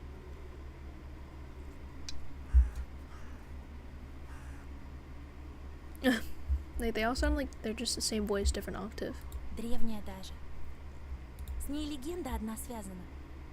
Если тебе интересно. Конечно. Тут в тайге раньше племена жили разные. Дедушка говорит, у них была такая инициация. Короче, такой ритуал, когда мальчику наступала пора становиться мужчиной. I listened closely. I mean, I was also really close to that age myself. Юношу отводили в лес, и он должен был 3 ночи провести там охотясь. По легенде, один такой юноша ушел в тайгу и пропал. А вернулся, когда его перестали искать. Нагрянул в деревню, исцарапанный, грязный. Oh, I cut her off by accident. Sorry. I imagined sleeping among the pines and bare lairs. Родные выбежали к нему, а он упал на землю. Привели шамана. Oh, that's a lot. Тот осмотрел молодого охотника и помрачнел. Сказал, плохи дела. До утра юноша бился в судорогах и повторял эту считалочку. Снова и снова. Раз, два, прилети, сова. Будто ему в тайге нашептали. А к рассвету он умер. Только вот шаман сказал, что он и так был мертв. Что он мертвым из лесу пришел и мертвыми губами шептал считалочку. I froze in fear. Это точно не ужастик. Фольклор бывает пострашнее всякого кино, уж поверь. Дедушка говорит, что племя то собралось спешно и ушло на юг. Они были смелыми, если жили здесь. Polina kicked one of the snow piles with her small boot. Смелыми и глупыми. Неужели надо мертвецу явиться из лесу, чтобы до людей дошло? Дошло что? Что нужно уезжать отсюда. Есть целый мир, а есть наш поселок. Мир! She spread her arms wide. Поселок. She showed a distance that was almost invisible with her 2 fingers. Я часто представляю большие города. Могу часами рассматривать глобус. Или журналы «Вокруг света» из библиотеки. Какие же там прекрасные названия. Только послушай. Рейкьявик, Тель-Авив. Это же чистейшая музыка, а не слова. She started circling, her eyes shut dreamingly. The forest towered before us, touching the low clouds. Sorry, I'm stumbling over my words a little. Hold on, let me turn off the auto. Я бы могла Oh my god, покорить it just... сцену. Okay, hold on. Slow down. The road fell into the semi-dark between the trees. I could have conquered the stage. Oh, that's what she just said. Выступать перед тысячами зрителей. А я сцены ужасно боюсь. Так ты другим возьмешь. Живописью. У нас-то есть будущее. А что ждет того же Семена? Ну, станет он еще толще. Oh, damn. Ну, Будет пирожками торговать. ага. С собачатиной. We burst out laughing. exercising worry from our minds with lighthearted fun. Если ему, конечно, доверят пирожки. Наверное, ты права. Он их в один присест слопает. Я так и думала, что вдвоем в лесу не страшно. I looked around. The snow was sparkling, reflected the last rays of the setting sun. Reflecting. My pulse fastened from the thought that we were alone. Да, ты была права. Oh Lord. Oh Lord, what? Oh, it's the man. There's a smoking man that we saw in the front of the school back there. Why is it so quiet? Please. Polina rushed through the fire break. Не отставай! Никогда в жизни! Ты знаешь, ты так изъясняешься, как персонаж с приключенческой книжки. Was she complimenting me or mocking me? I didn't want to look for the hidden meaning, not when we're on such a wonderful walk. Ну да, я люблю книги. Ого, читающий мужчина. Звучит интригующе. A man? Really? I got embarrassed when my cheeks turned beet red, but I still thanked fate for being able to wander around the forest with Polina like this. How did I miss anything? Yeah, you missed a lot. Ugh. Did the girl die? No. She did not. Olia did not die. The girl suddenly stopped and stared into the darkening thicket without making a sound, as if waiting for something. I felt uneasy all of a sudden, and she asked me in a cold voice, Ты был там? Где? В чаще? Polina burst out laughing again, shattering my anxious thoughts. Да нет! В большом мире! В городах с музыкальными названиями! А разве Москва музыкальное название? Больше похоже на кваканье лягушки. Polina froze and looked at me in disbelief. Ты был в Москве? Ну да, в детстве. Polina's eyes started sparkling. И какая она? Ну, красивая, шумная, неоновая. Неоновая. I felt like she was savoring those words. А на Красной площади был? Конечно, она такая выпуклая. И в ЦУМе был, и на ВДНХ. Мне больше всего метро понравилось. Там так пахнет. Как?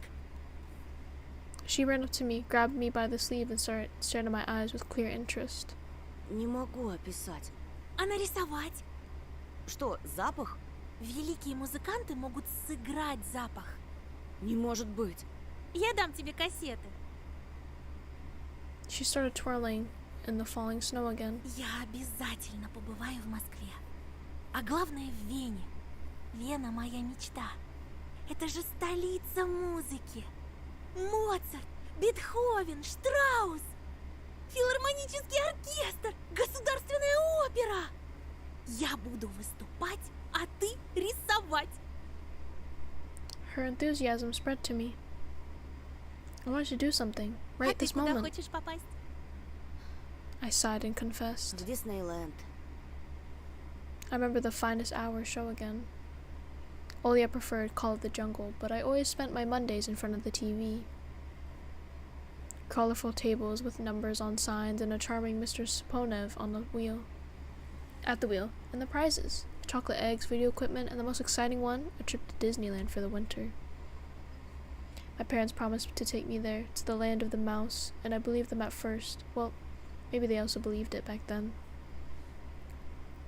Now they just reply with silence every time I ask about it, and it saddens me to no end.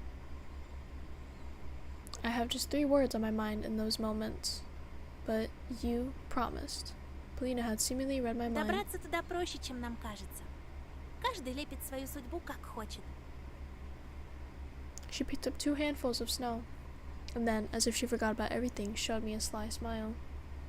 А давай снеговика лепить. Давай. When I get back home, I'll make a snowman for Olia too. She'll be so happy. But for now, we're almost done rolling. We're almost done with the first ball, rolling it shoulder to shoulder. Polina was laughing. Locks of her hair fell on her lively face. She was so cute when she blew them away. Чего у тебя такой маленький шар, Антон? Максимум голова снеговичка. Больше надо. Не ленись. I couldn't remember the last time I had so much fun. Polina swept her now crimson lips. Ты мечтал когда-нибудь очутиться на другой планете? Something flashed in her eyes when she said that. I couldn't really put my finger on what it was. И Hi, даже в Ren. другой вселенной. What's up? Polina sighed in what felt like relief. Тогда ты понимаешь меня. Our palms glided across the ball of snow, straightening up any bumps it had. An almost ideal white ball rose up in the middle of the clearing. Then another one popped up. We lifted it from the two sides and placed on the one that served as a foundation. Finally, Polina helped the third ball to get on top of the other two. Ставить голову на место – мой конек. У тебя морковка случайно не завалялась? Увы. There was no fear, no worry at this clearing. I became more daring, ran toward the thicket to crack a couple of branches. I pulled at the intertwining windfall, but Polina's voice suddenly awakened me from my delusion. Антон, там Oh, кто-то shit. есть. I turned around, puzzled. Oh, Lord. Polina was looking at me. No. Something behind my back. She stared at it, her brows furrowed. Not a single trace was left of the cheerful atmosphere we had a moment ago. Полин, She slowly raised her hand and pointed at the darkness that was approaching the trees in the distance. Впереди кто-то стоит. Темная сгорбленная фигура. Видишь? И ручищами сосну гладит. I turned around, directing my eyes where she was pointing to. Oh my god! The area around the dry raspberry bushes was empty. там никого нет. Оно спряталось. Why are we За going towards it? деревом. The collar of my coat felt suffocating. I pulled on it instinctively. I felt a spasm in my stomach. I smiled weakly and asked, hoping for a good answer. Это что, шутка? Polina seemingly lost all her words. She just continued staring deep into the endless forest. Bravery check, I thought, so I stepped toward the glossy black trunk, Polina's gaze pushing me in the back. I was trying to muster all my courage, but my inner voice was telling me to stop, to curl into a ball, to play dead even, anything but go in there into the writhing darkness. The twilight was sucking me in, limiting my vision. The clearing was a deep well, its walls prohibiting the sunlight from reaching its bottom. I heard the air ring, or was it ringing in my ears? Why are we doing this? One step. Oh, 2 steps. Oh my god. I bit my lip to stop myself from screaming if anything had happened. Oh my god, why? There are dots. Oh, there's nobody behind the pine. I sighed. Okay. Oh, shit. Polina's gone. And turned back to Polina. Полина, здесь никого. Oh my god, something's gonna pop up right there. Oh my god. Ну, здорово, Okay, you Антошка. little hoe. From the darkness behind the pines, just like cavemen from their cave, appeared smirking Semyon with a bunch of his cronies. Опачки, какая встреча! Очкарик в жопе шарик на. Did Polina really set us up? Polina really set us up. Polina let out a shriek when the bastard shoved her away from me. Oh, never mind. They surrounded me like a carnivorous pride, making me step back.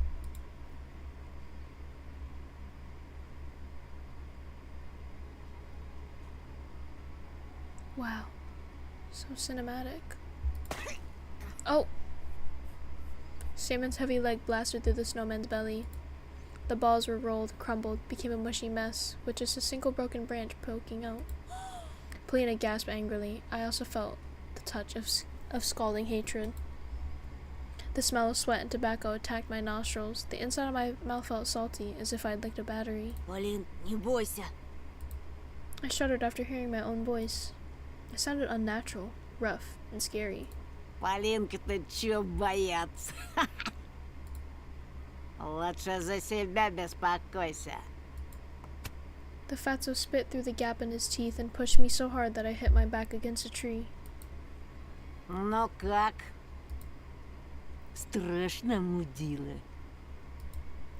I heard Polina's angry voice from behind. Не трогайте его! It would have been better if Polina wasn't around. I wish she wouldn't see me in such a shameful position. Глядите-ка, пацаны! Девчонка за него заступается. Oh lord. Ага, циклона. Ты, сука приезжая, не на того руку поднял. Sandman was moving toward me, readying his fist. In that moment, the other delinquent in track pants made a loud whistle, and the hulking boy lowered his hand. It was unexpected. Seems like Babuin wasn't the leader of this gang. In reality, they were all listening to the boy who was looking like a small carnivore with very strong and sharp teeth. They decided against hitting me. They probably wanted to humiliate me in front of the girl first. Damn it. Слышь, Гондон Батькович. Oh! Oh my god. Alright, so a derogatory term. Okay. А это кто? Еще одна подружка. Да у тебя тут гаремно. Only then I noticed Joka beside my legs, trembling from the cold, snow plastered all over its fur. It probably ran away. It probably ran all the way from the schoolyard searching for our smell. The delinquent squatted in front of the dog and beckoned it with his hand. Ой ты, батюшки, ко мне, сучка блохастая. The others let out nasty laughs. The dog's ears perked up and she started carefully moving closer. Иди сюда. Иди, дам кое-чего. You ho! Why? Why? Why the dog? Why? The dog didn't do anything to you. The dog didn't even have a chance to sniff him when his animal abuser caught it. When this animal abuser caught it by the ear and kicked it right under the tail so hard it flew to the nearest snow pile, squealing. The whole gang burst out laughing and my heart got encrusted in ice. Even the birds that were perched up on tree branches let out frightened caws.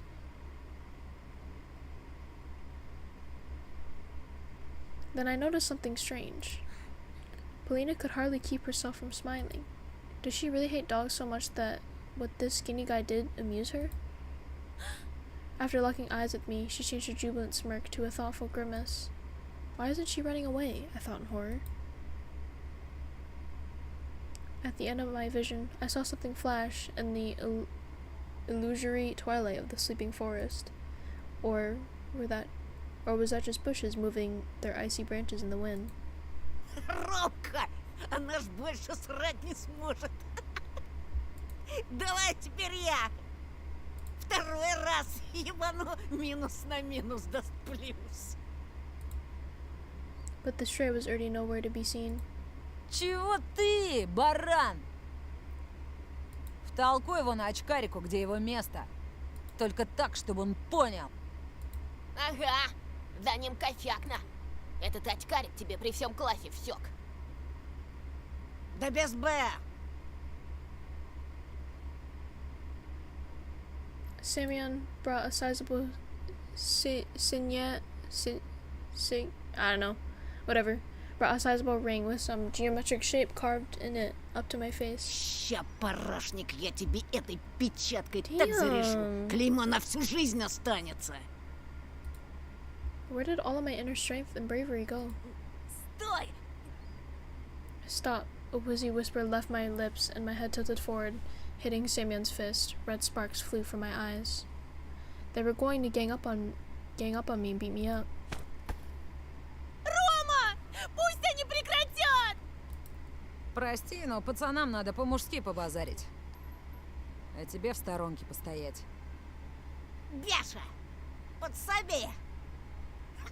Simeon gave me a rough push toward the bastard with the slanting eyes, and he tripped me.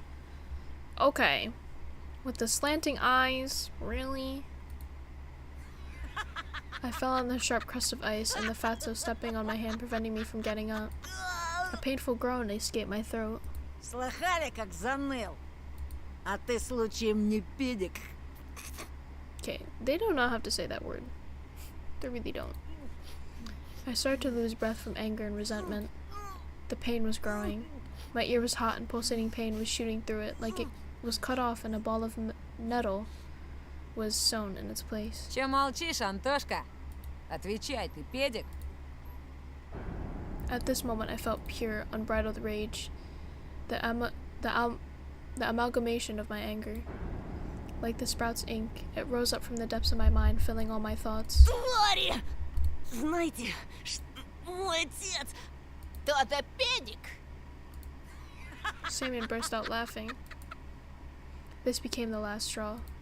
Fear and anger were grappling inside me like mad dogs. Он айкидо занимался. Поняли? Он еще воевал. Таких, как вы, с закрытыми глазами убивает. Я только слово скажу, он... Romka lifted up his arm, stopping my torrent of lies, and made a couple of steps forward. Samuel slowly backed off, giving me an opportunity to stand up. Pines were swaying back and forth like solemn guardians. Did he believe me? Or was he confused by my face, twisted with rage? Воевал, говоришь? Мой батя тоже воевал. My dad also fought in the war. Oh, he already read that, sorry. В Афгане. А твой? И мой. Да, и в каких войсках, интересно? I stumbled. Fear chomped at my rage's throat and made it bleed. Да он фуфло гонит, Ромка. Бля, будуна. Думал, меня так просто развести? Я тебя, сучонка, насквозь вижу. There's a nasty smile on his face now. This didn't bode well for me. Ты сам себе приговор подписал. В школе тебя училка спасла, ну а теперь все. Хана тебе. Во-во. Давай, Антошка. Молись, чтобы твой труп по весне нашли, бля. Сидел бы ниже травы, был бы целочкой. Жирного стукнул одно дело. Но про Афган пиздеть, где мой батя под пулями. Долг интернациональный. В Даште Марго, блядь. Сёма, ушатай-ка его. The delinquents closing in on me again, and I ended up in front of Semyon. Blood was pumping in my temples. Ну, Ромочка, ну хватит. Ты уже все доказал. Дай нам уйти. Ты иди, иди. А мы пока мусор приберем. What bugged me at the moment wasn't even the humiliating attitude from Romka, but rather how sweet Polina had addressed him. The delinquents were pushing the girl towards the pine. Branches were swaying back and forth as if whispering something, giving me hope. I gritted my teeth, fighting the thought that I looked silly, and took a boxing stance I often saw in the movies. Хера ты, Майк Тайсон. This was my first ever fight. I'll remember it for the rest of my life, if I don't kick the bucket, of course. At the edge of my vision, I noticed the darkness writhe again, as if someone was walking back and forth there. I sensed Roma's claws grab my backpack. Манатки, Антошка. Махаться мешает.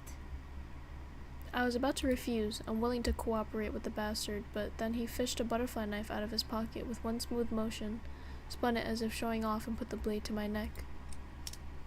Слышь, Фрей, расслабься, а то больно будет. I let out a cloud of steam instead of words. Romka pulled with all of his might, and my backpack ended up in his hands. Polina shrieked. Romka winked at her as if saying, "Don't worry, I've got this." Calm and relaxed. An insidious smile on his face, he looked into my backpack. Ты от нас что-то скрываешь? Oh, У меня sorry. в школе какая-то крыса сменку подрезала. Ща поглядим. Oh, Опачки! I keep skipping, sorry. Romka gave me a dubious smile. Damn. Так, а что это у нас здесь? My text and notebooks fell in the snow. He was holding my backpack in one hand and something weird in the other. It looked like...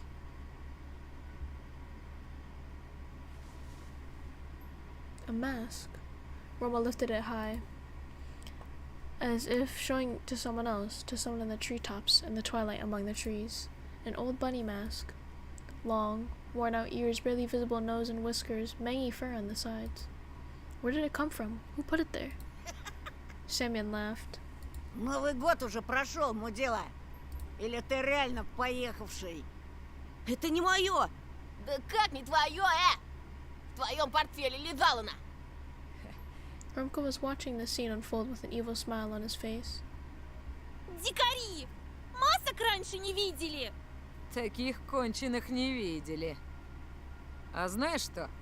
Надевай. Зачем? Надевай, говорю. Попрыгаешь перед нами, зайчик. Давай, давай! Или без штанов домой пойдешь на? Not when Polina's here. Надену. Сёма, надень-ка на него.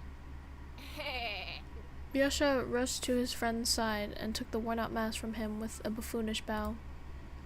Then he passed it to Semyon, who was already rubbing his hands in anticipation. I looked around the pine woods, as if waiting for help, as if the shadows that writhed around us would take pity on me and take my side. Branches looked like arms, twisted at unusual angles. Blackened bark was their charred skin, and the darkness was the smoke they produced. I can't run. I won't get away. They'll catch me. And then, no, I won't run. Won't abandon Polina. Только учти, Сёма, если он скакать не станет, ты сам за него поскачешь. Этот чмошник и не станет? Да погляди на него, он же дурик конченый. Этот дурик тебе уже раз в жбан зарядил. Ромка прав! Давай, толстый! Восстанавливай авторитетно! Или сам у нас запрыгаешь так, что тетяндра отцепится. He must indeed be scared of Romka. Semyon swore silently and glared first at me, then Polina. Вот, это чтобы маска хорошо налезла. He hurled a huge ball of spit on the inside of the plastic bunny face and put it close to mine. His spit looked like a squashed spider. Romka's face twisted. He spasmed like a beast, like he wanted to tell Semyon something, but then he suddenly stopped. Polina covered her face with her hands in terror. Semyon was still close by, with a disgusting smirk on his face and a terrible smell coming from his mouth. Надевай, быра! А ту урою! The mask almost looked even more disgusting now, yet, despite everything, I felt like it was a chance for salvation. It could become my second skin. If only I was to put it on, if only my face was to touch its bumpy surface, I'm sure the fur will glitter, the ears will tremble like they're alive. I just need to put it on, and Semyon and his friends will be gone. Forever. Oh, shit! Guys, do we put it on or do we tell him to fuck off? There's swearing in here? Yeah. There's a lot of swearing in this game. They said a derogatory term like 3 times. Mickey, I miss your character. Don't worry. My character will come back. Are we choosing this, guys? I think we're doing it. I think we got to.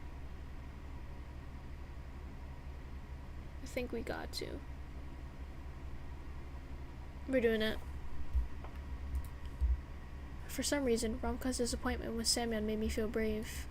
Something was wrong on their crew. Some old disagreement. I should cut this old wound open. Знаешь что, Семён? Oh, did I skip twice? Oh yeah, never mind. I didn't. My own voice, smooth and determined, was a huge surprise. I stepped forward and calmly proclaimed. Иди нахуй. I felt like the whole world was paused for a second and then unpaused right away. Simon's pupils widened. The mask fell out of his meaty hands. He took a while to process my words, looking stunned, as if he was trying to solve a difficult math problem, but the answer he got made him mad, judging by the bulging veins on his forehead. The others just observed the scene silently, waiting for the inevitable payback. I noticed Polina's face stretch in horror. Ты труп!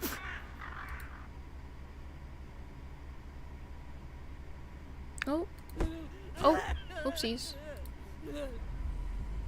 Semyon lunged at me like a hawk and clawed at my face with his twisted fingers with gnawed fingernails.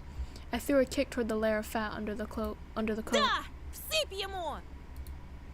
At the same moment, the world became fuzzy, the black trees and the faces of my classmates all blurred. Мои My glass- очки! Oh, Что? Ничего не видишь без очков, мудила? he threw up his hand that was holding my glasses toward the sky so I couldn't get them. Отдай! Сейчас же Oh! I was interrupted by a lead-in fist with a sharp ring that hit me in the brow, producing a cracking sound, throwing me to the frozen earth. A circle of blurry faces dying from disgust. Laughter was mocking me, making me want to puke. And as soon as I was almost able to catch my breath, a blurry figure rushed toward me. But instead of a new hit, I was offered an outreached hand.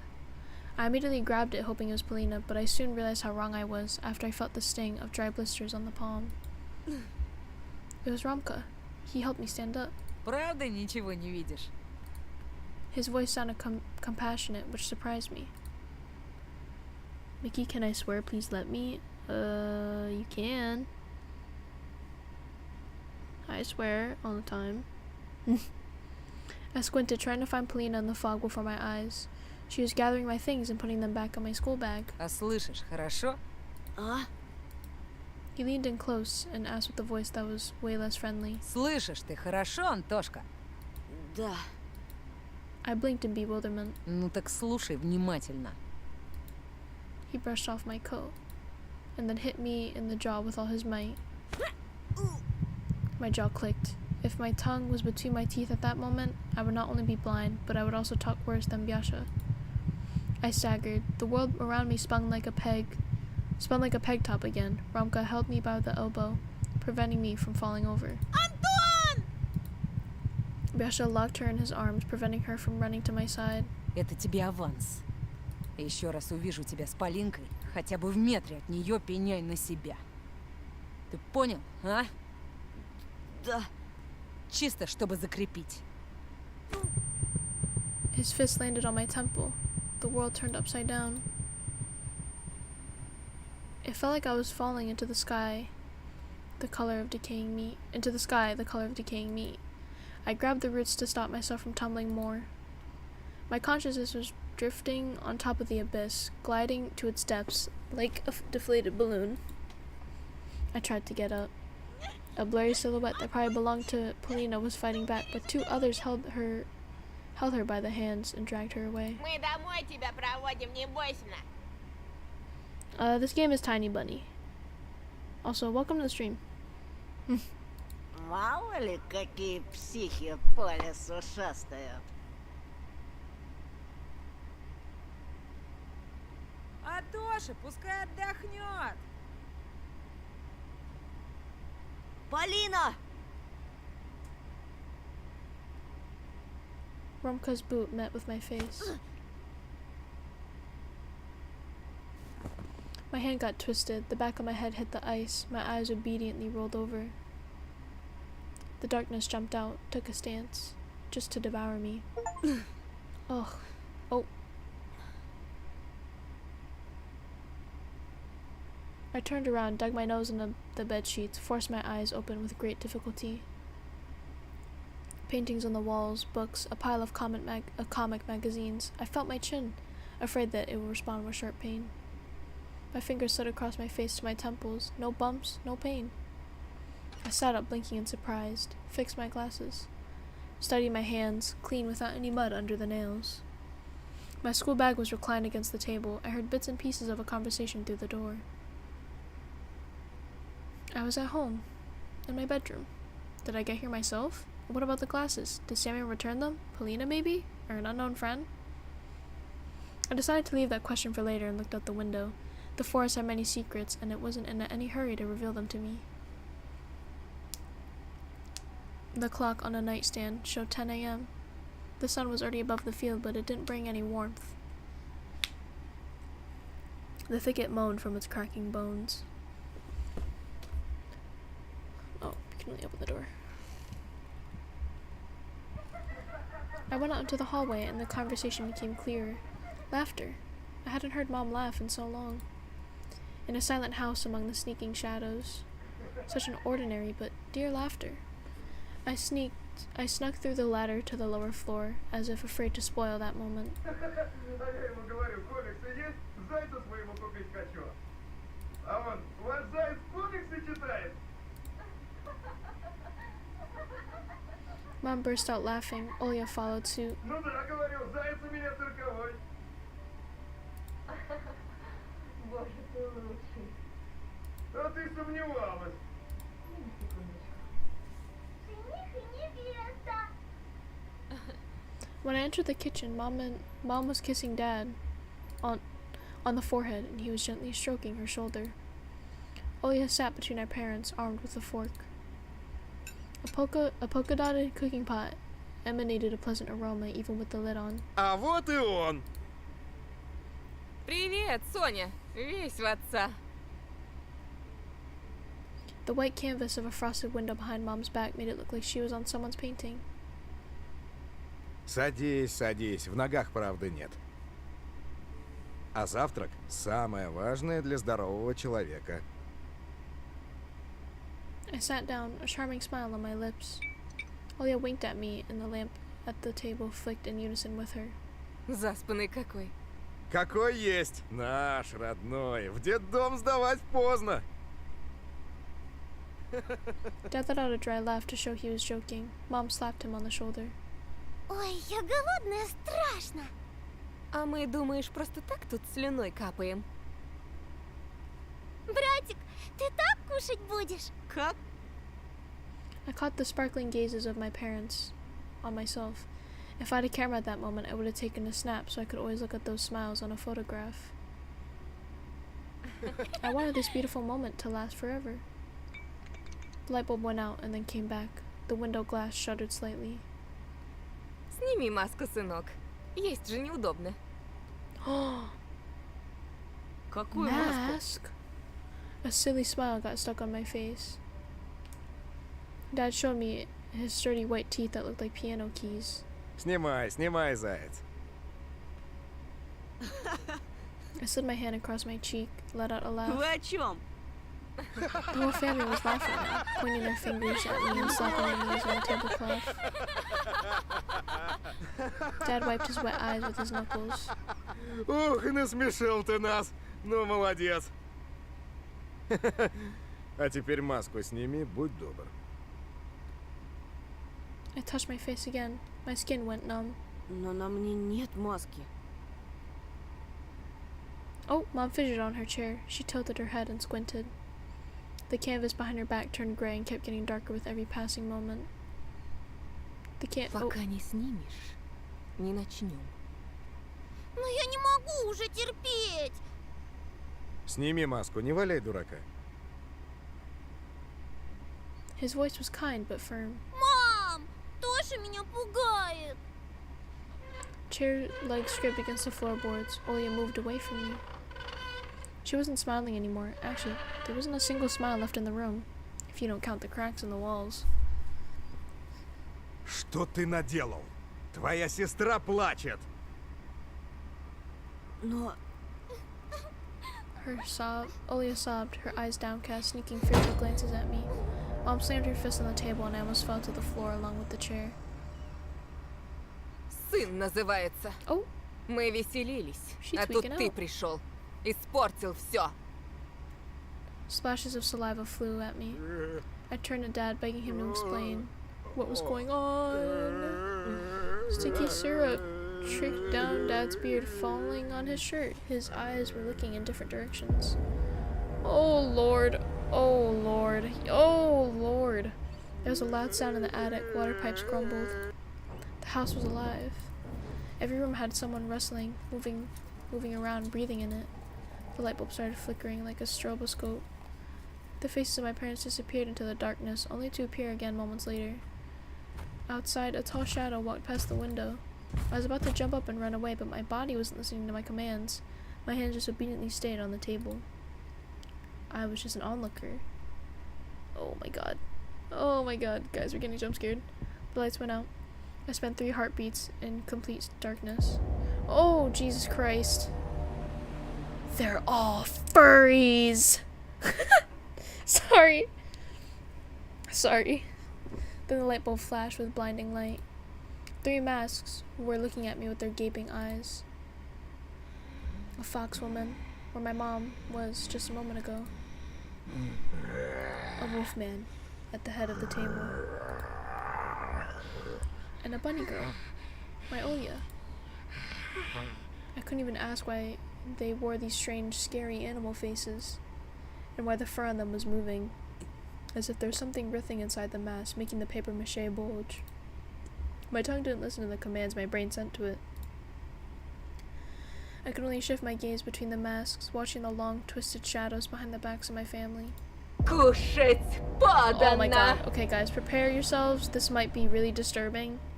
You guys can look away first. And I'll tell you if it's something disturbing. If it's not, then you can look. But okay. Okay, guys. Here we go. She tore off the lid from the pot. Oh, yeah. A cut-off head was lying in the bloody gravy. Yeah. That's what it is, guys. If it's a head. Cut-off head. A pair of glazed eyes was drilling me from inside the pot. Its mouth was open in a silent scream. The head at the bottom of the pot belonged to me. Blood ran down the agonized face of the cut-off head. At the same time, something hot started streaming from my nostrils, scarlet drops falling on the tablecloth. Ешь! I screamed. I jumped up. My jaw was burning, as were my temples. The kitchen, the beast and animal mask, and the dead head, everything had disappeared. You can look now, by the way. Sorry, guys. Everything but the goddamn mask that was haunting me. One of the delinquents put it on me for the laughs. I tore off the bunny face that had already stuck to my face, threw it into the darkness, and realized that I woke up near the crumbled snowman in the forest. Covered in snow and coniferous needles without my glasses and with a smashed face. So I blacked out. Horrible. Pulsating pain seemed like a gift compared to the horrors I just witnessed. I stood up, spitting out blood. The forest seemed like a prison that was keeping me in it with its wooden bars. I didn't know how long I was out. My limbs were numb from the cold. My pants were soaking wet.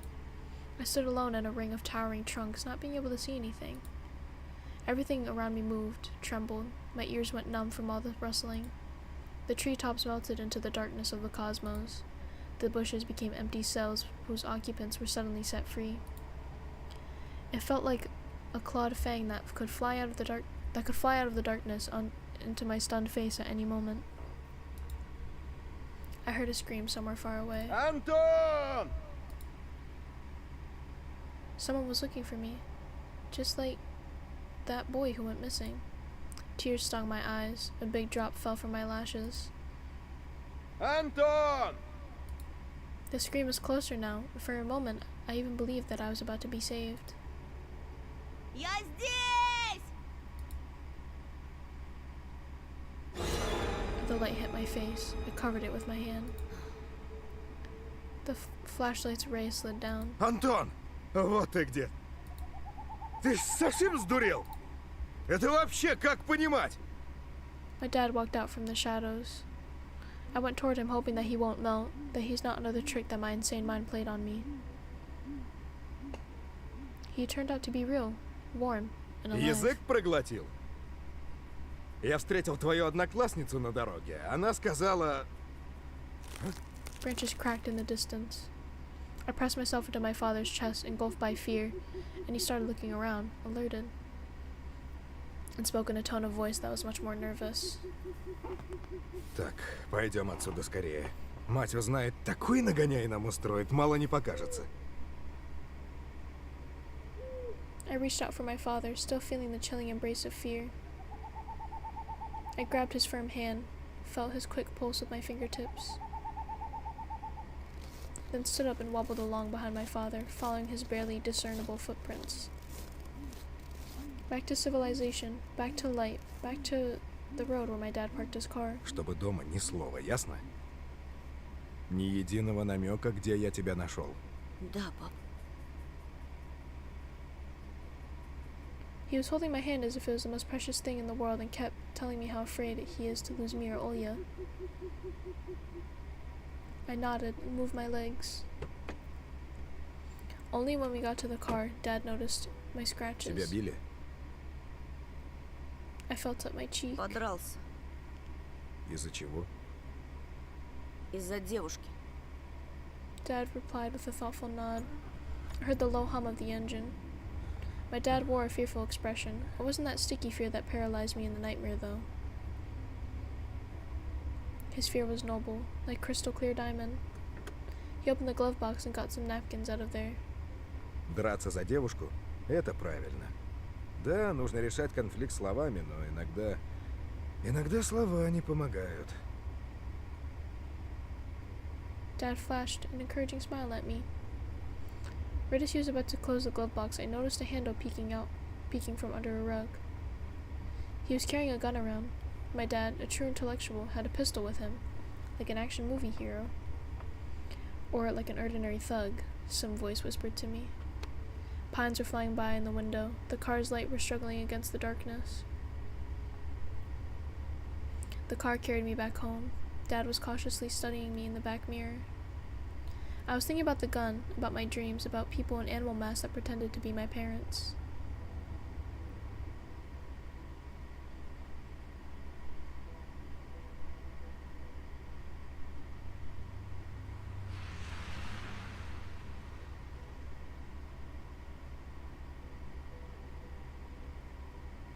And the white snowflakes just kept dancing in the starry sky.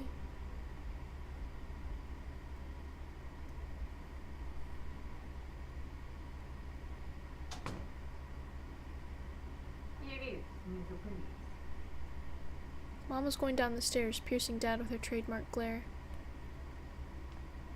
Her face showed something between wrath and Oh. Suddenly her gaze shifted to me and stayed for a dangerously long time. Так, я не поняла. Антон, а где очки? Потерял? Да в школе поди забыл, простофиля. A venomous pause followed. Весь в тебя. Dad glared at Mom and then mischievously winked at me. Ну ничего, есть же запасные. Проживем как-нибудь. Reminded me of our deal. My parents stood in silence a bit longer, and the both of them went to mind their own business.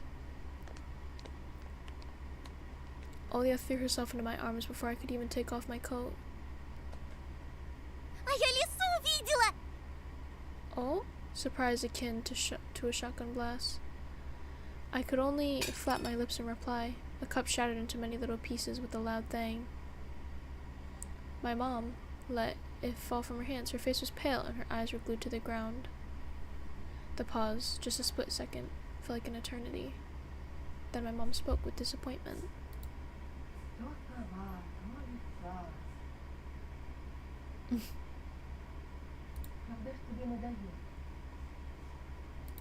Правда! Такая пушистая! Она у забора стояла на задних лапах, совсем как человек. Она меня позвала, а тут мама вышла, и лиса убежала. Не было там не выдумывай. Не подходи к ней. If it was necessary, I was ready to shake my sister as if she was a doll made of cloth. Ты чего, Тоша? Не подходи, слышишь? Mom entered the hallway and gave me a surprised look. I Ну, hesitated. лиса ведь укусить может. I remembered fairy tales where foxes used to kidnap children. I imagined Elisa, liberated, carnivorous, running through the night forest with a dangling sack in her hands. Это ж была не настоящая лиса. Расскажи ему, Оль. Она на двух ногах ходила, а еще была в платье одета. Только она была взаправду. Видишь? Mom showed us a tired smile, as if it was the only explanation needed.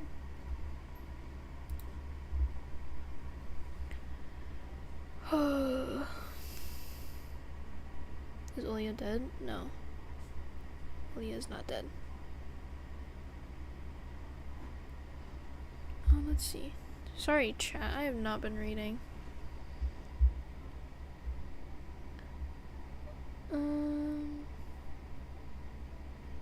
Mickey, after this, you should definitely play Roblox to take our mind off of this. I'm gonna go to sleep after this. I also forced myself to smile.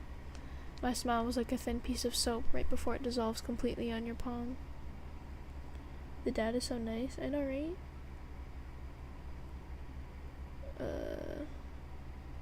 Yummy ice, yummy snow.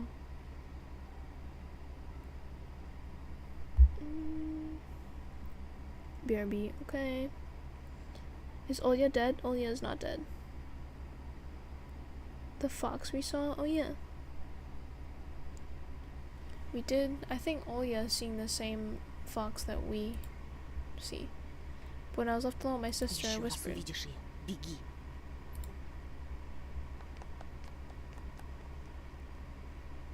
Is that it? Memories about my family and discussing mass attack bombarded me like the underhanded blows of my classmates. The furry faces of my family stood before my eyes, their toothy mouths full of thick saliva. What's happening to me? What kind of tricks is my mind playing on me? This bunny mask was real. It just appeared in my school bag out of nowhere, as if I had never threw it away in the forest. I shut my eyes and threw the vitamins in my mouth, washed them down with water. Please stop driving me mad. Please. I barely managed to force myself to do homework, but those math problems just refused to be solved. Numbers in my notebook tumbled around and mixed in a whirling dance, sometimes running over the lines. My head became heavy from that pandemonium, and I almost dropped it into that chain of numbers. Oh, let me get a drink. My eyes felt like there were tiny weights tied to them, the type used in grocery stores.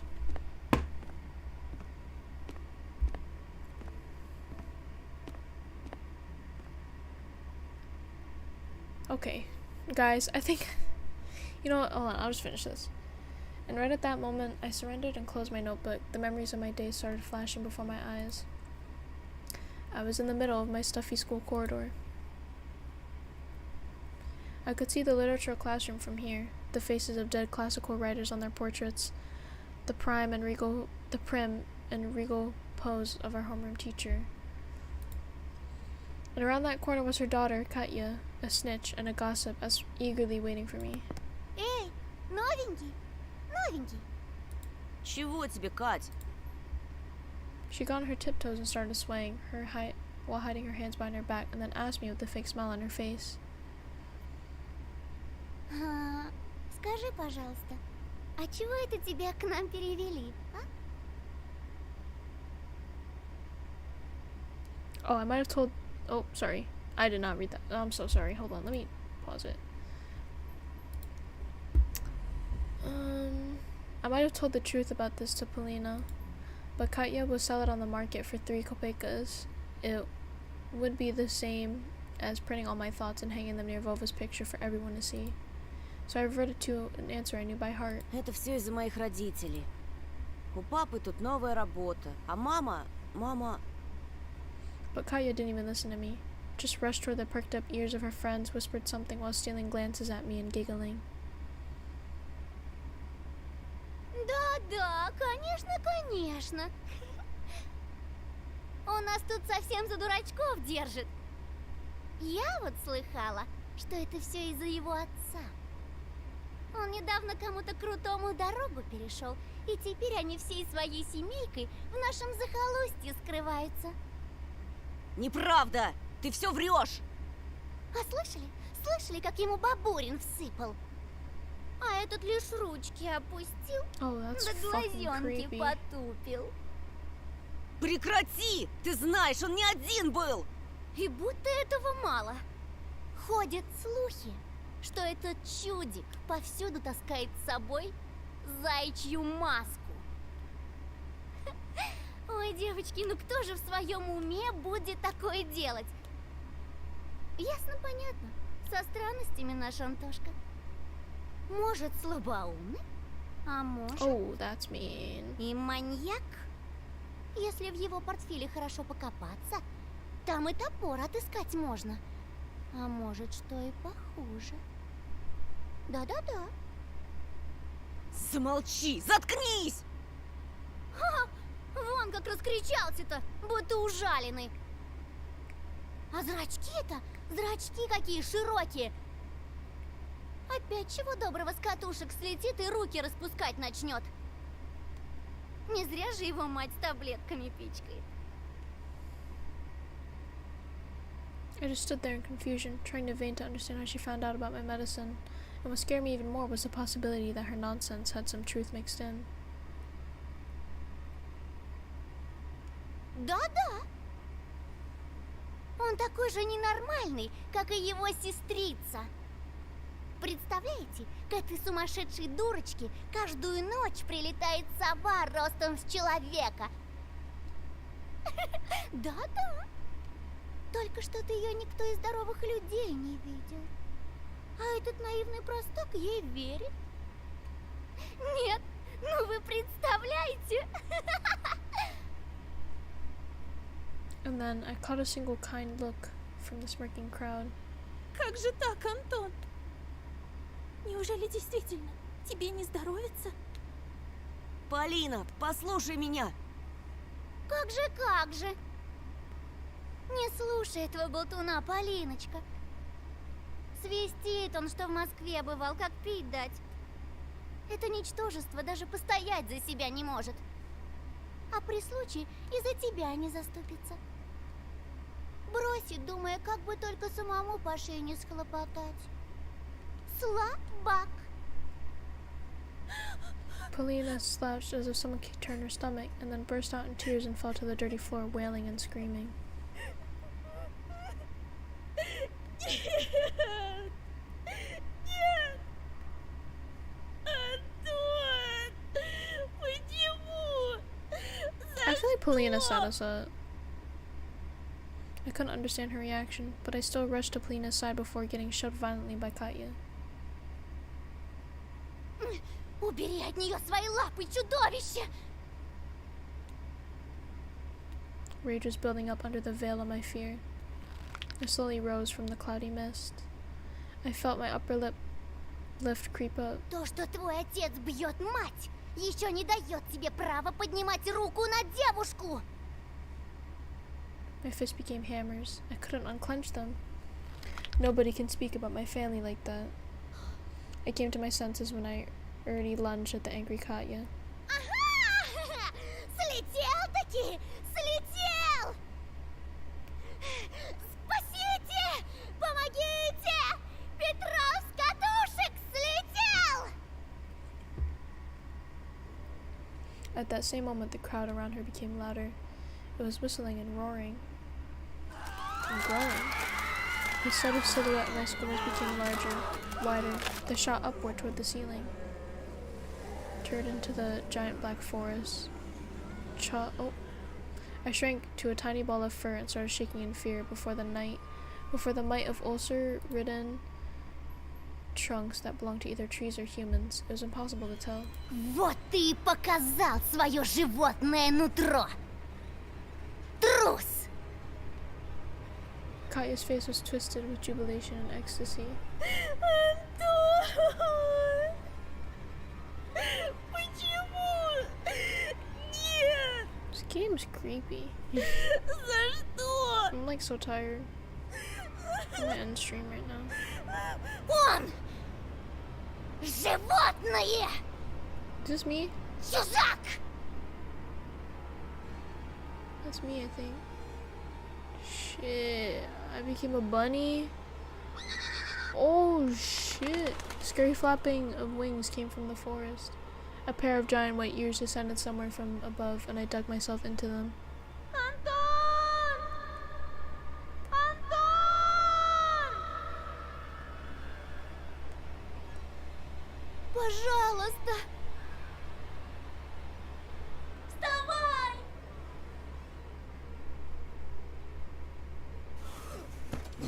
Again? I jumped up, almost falling out of bed. Apparently I was thrashing around for hours on the sweat-soaked sheets. Only a scream pulled me out, set me free from the tentacles of fear. Антон! Пожалуйста! Вставай! Вставай! I took my eyes while to focus on the silhouette. Oh, Olya's voice was distant. My head was still ringing after the fight. Sounds got distorted as if my ears were stuffed with cotton. My sister, as distressed as ever, just kept repeating the same phrase. Сова! Сова! Пожалуйста! Я боюсь! Her tears poured on my heart like boiling water, but I was almost thankful for the owl's appearance. Otherwise, this scared Olya wouldn't have woken me up. Оля, я сейчас. Хочешь, я тебе Мурзилку почитаю? Подожди. I placed my bare heels on the cold floor, felt around for my glasses, remembered Semyon, his underhanded act, and sighed. Антон! Bro, we're gonna open the curtains and it's not gonna be her. Пожалуйста! Посмотри! She couldn't tear her eyes off the window, as if it was a staring contest. I found the light switch with my hand. The lamp poured bright light all over me. I got up. My vision fooled me, moving the window closer only to push it farther the next moment. My sister was just a blurry spot. I took a hesitant Ой, step forward. Что там? Что-то случилось? Ты хочешь, чтобы я открыл шторы? Нет, не надо! Там же сова! The voice was coming from behind. Oh shit. I turned around and froze from terror. Teary-eyed Olya stood in the doorway. С кем ты разговаривал, братик? Oh nah. She stared at me with eyes that were red from crying, with her hands wrapped around her shoulders. Her voice was nervous, as if she was afraid to hear my answer. Я разговаривал с тобой. С тем, кто притворился тобой. The ledge outside my windows creaked ominously, as if something huge was sitting on top of it. Okay, guys. Prepare to get jump scared. And the thing that pretended to be Olya started spreading, changing shape, grow to scary heights under the light of a carnivorous moon.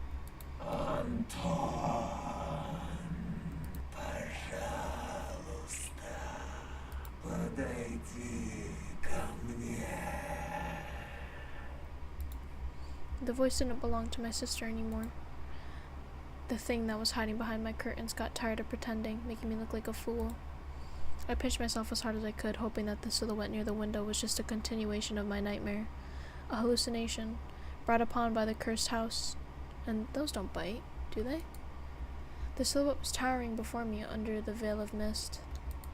I heard Olya's shrill scream when someone had knocked on the window. Она пришла за нами! Another knock. I stepped back into the middle of the room, as if there existed nooks where I could hide from this horror. The sound was sharp, metallic. The lamp started shimmering, then it suddenly lit the whole room and went out, like a candle in the strong wind. The filament inside it snapped with a ringing sound. Oh fuck, guys, close your eyes. The darkness that was waiting for that exact moment, poured from all angles and enveloped me. There was only this window left in the whole universe. Moonlight poured through it, painting everything the color of bones that were exhumed from a crypt. Olya started squealing and pressed herself into my back, seeking protection. And then an eye, burning with a carnivorous fire, stared at us from the window. No, it wasn't trying to break the window. It was just toying with us. It just kept on knocking, driving us mad. As if a giant clock was measuring the time left for us, its pendulum swinging above the abyss. Уходи! Убирайся! Пошла прочь! She was screaming in desperation, her hands clutching my arm like a pair of pincers. Mimi, it's... I don't know. It's a furry or something, man. I'm like half asleep. If it jump scares me right now, I'll wake up.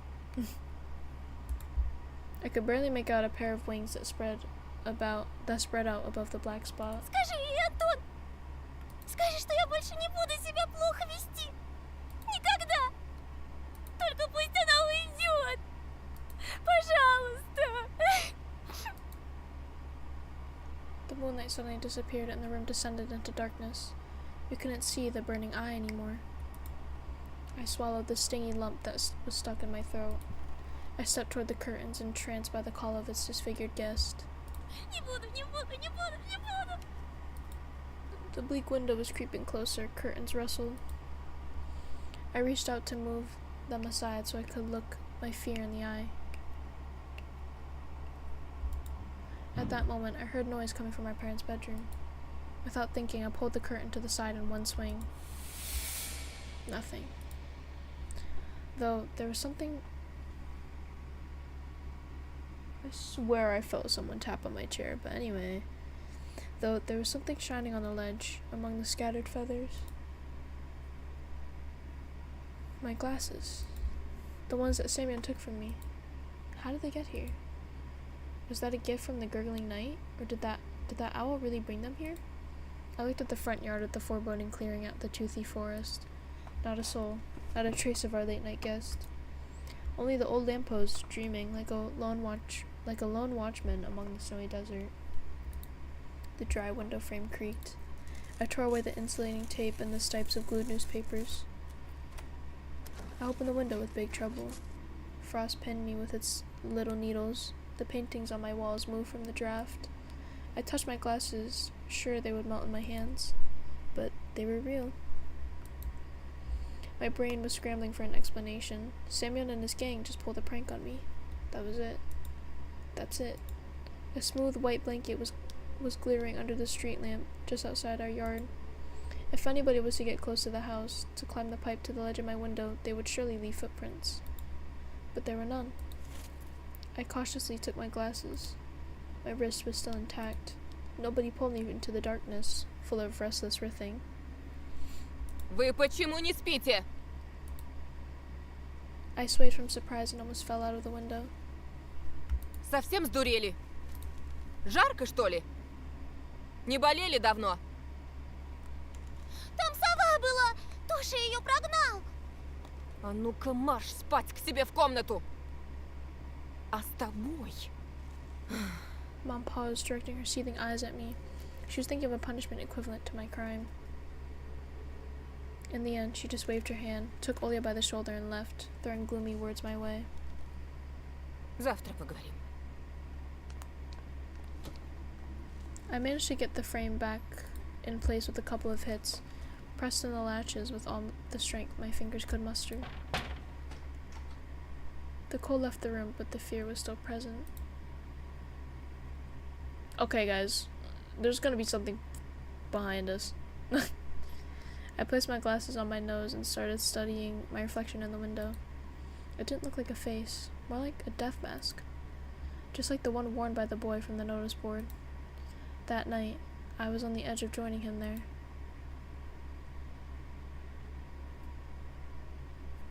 A black and white face was staring at me through the clearing between student heads. And it wasn't Vova. His face was right beside it. I recognized the fat cheeks, the damaged skin. Samuel went missing! Oh my god, Samuel went missing! Okay, guys, we're ending it off on there. I need to sleep because, oh my gosh, I am so tired. How many save slots are there? Damn, I think there's infinite. Damn, no one's doing that. But damn. Okay, guys, I'm gonna go to sleep. I'm so tired. We still have another day of this. I am not sure. I'm not sure if... What is it? I'm not sure if Tiny Bunny is going to be ending soon. Like, I don't know if we're gonna be able to reach the ending tomorrow. But, okay. Can we play Roblox at some point, Mickey? I can't. No. Sadly, I have to stick to my schedule. But, okay.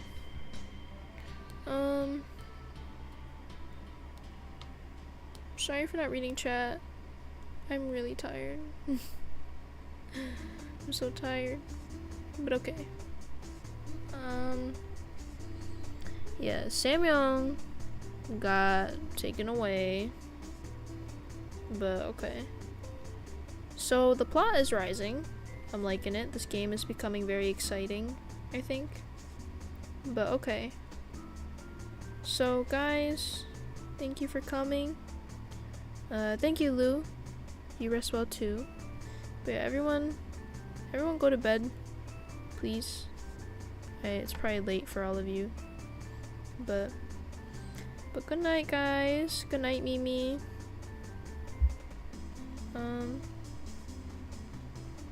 But okay, yeah, I'm gonna go to sleep because Jesus Christ, I am so fucking tired. But yeah, hopefully I can finish Tiny Buddy tomorrow. But bye.